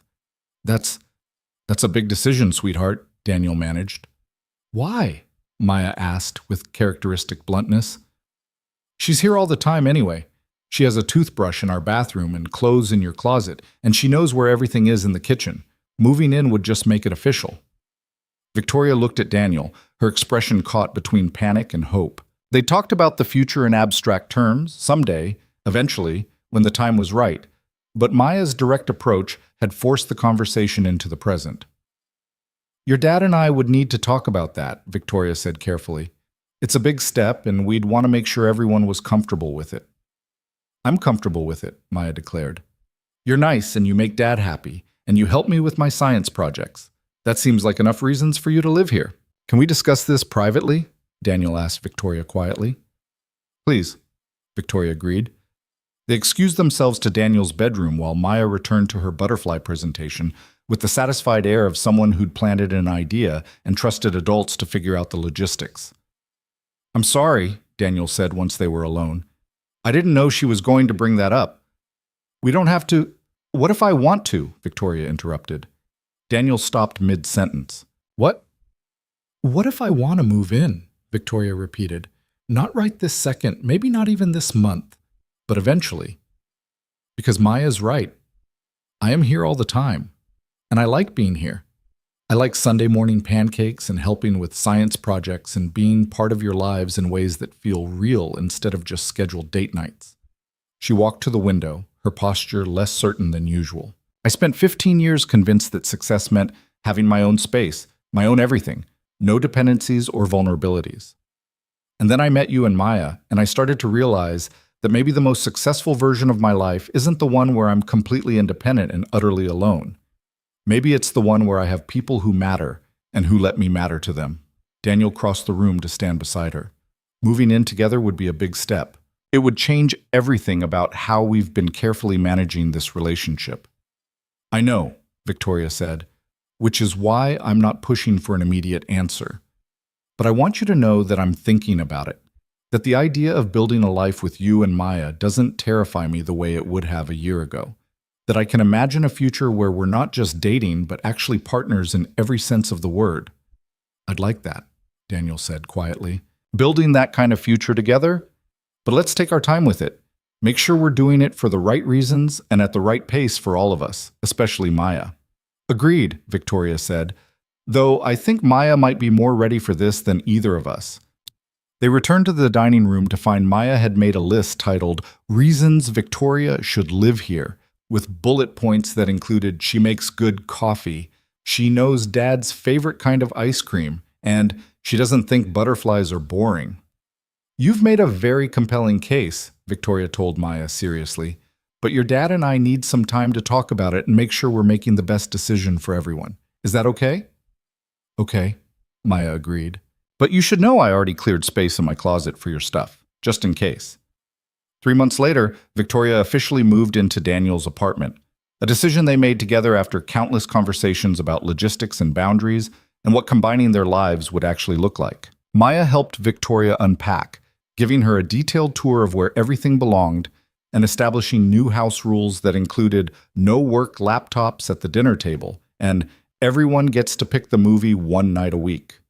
The transition was sometimes awkward and occasionally complicated, but it was also right in ways that made Daniel grateful for every difficult choice they'd made to get there. Coming home to find Victoria and Maya cooking dinner together while debating the migration patterns of monarch butterflies felt more like success than any career achievement ever had. 2 years after that first board meeting, Daniel and Victoria stood in the backyard of the small house they'd bought together, watching Maya chase butterflies through the garden they'd planted specifically to attract them. The house was bigger than Daniel's apartment had been, with room for Victoria's home office and Maya's expanding collection of science equipment and a kitchen large enough for the three of them to cook together. We did it, Victoria said quietly, her hand finding Daniel's. Built something real despite all the reasons it shouldn't have worked. We did, Daniel agreed, though there were moments I wasn't sure we'd survive. Worth it though, Victoria said. All of it. The board meetings and the rumors and the careful navigation of impossible situations. Worth it for this. Maya ran toward them, breathless and excited. Dad, Victoria, I found a chrysalis on the butterfly bush. Come look. They walked together to examine Maya's discovery. The three of them bent over the delicate cocoon while Maya explained the transformation happening inside with scientific precision and childlike wonder. And Daniel thought about transformation. Not just the butterflies, but their own. How Victoria had transformed from the intimidating CEO, who terrified entire departments, into someone who could laugh at her own cooking disasters and help a 10-year-old build science projects. How he'd transformed from someone just trying to survive corporate politics into someone leading innovative work and building a family that felt complete. How Maya had transformed from a cautious child worried about her father's happiness into someone confident enough to welcome new people into their lives. Some transformations happened in cocoons, hidden and solitary.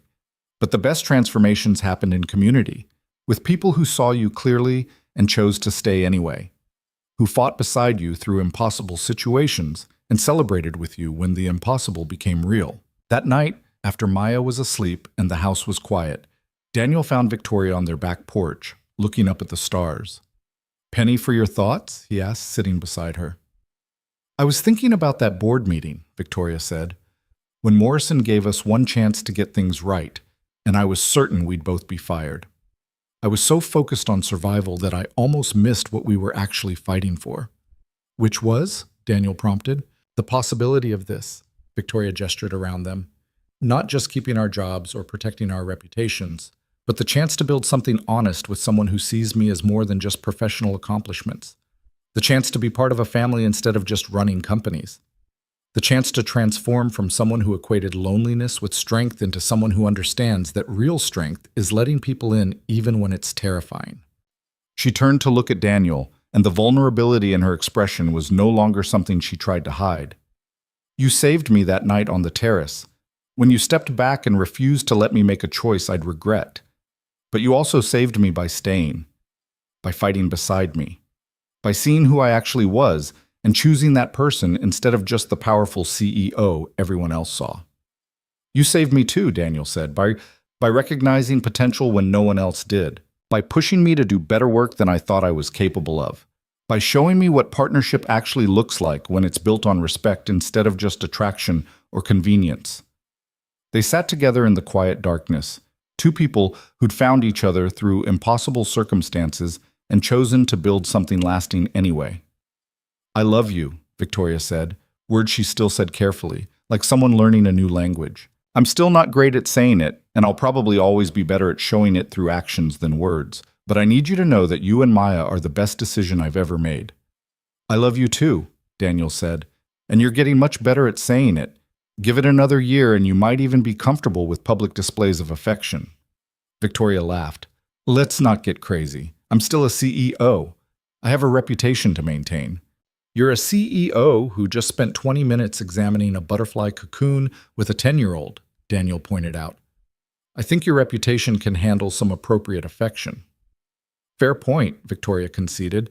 She leaned against him, comfortable in the silence that came from knowing someone well enough that not every moment needed words. Inside the house, Maya's nightlight glowed from her bedroom window. In the garden, the butterfly bush rustled in the evening breeze. And Daniel Carter, who'd once been a struggling single father terrified of losing everything, felt the kind of contentment that comes from having built something worth protecting. Because sometimes the greatest risks lead to the greatest rewards. Sometimes stepping back from what you want creates space for what you need.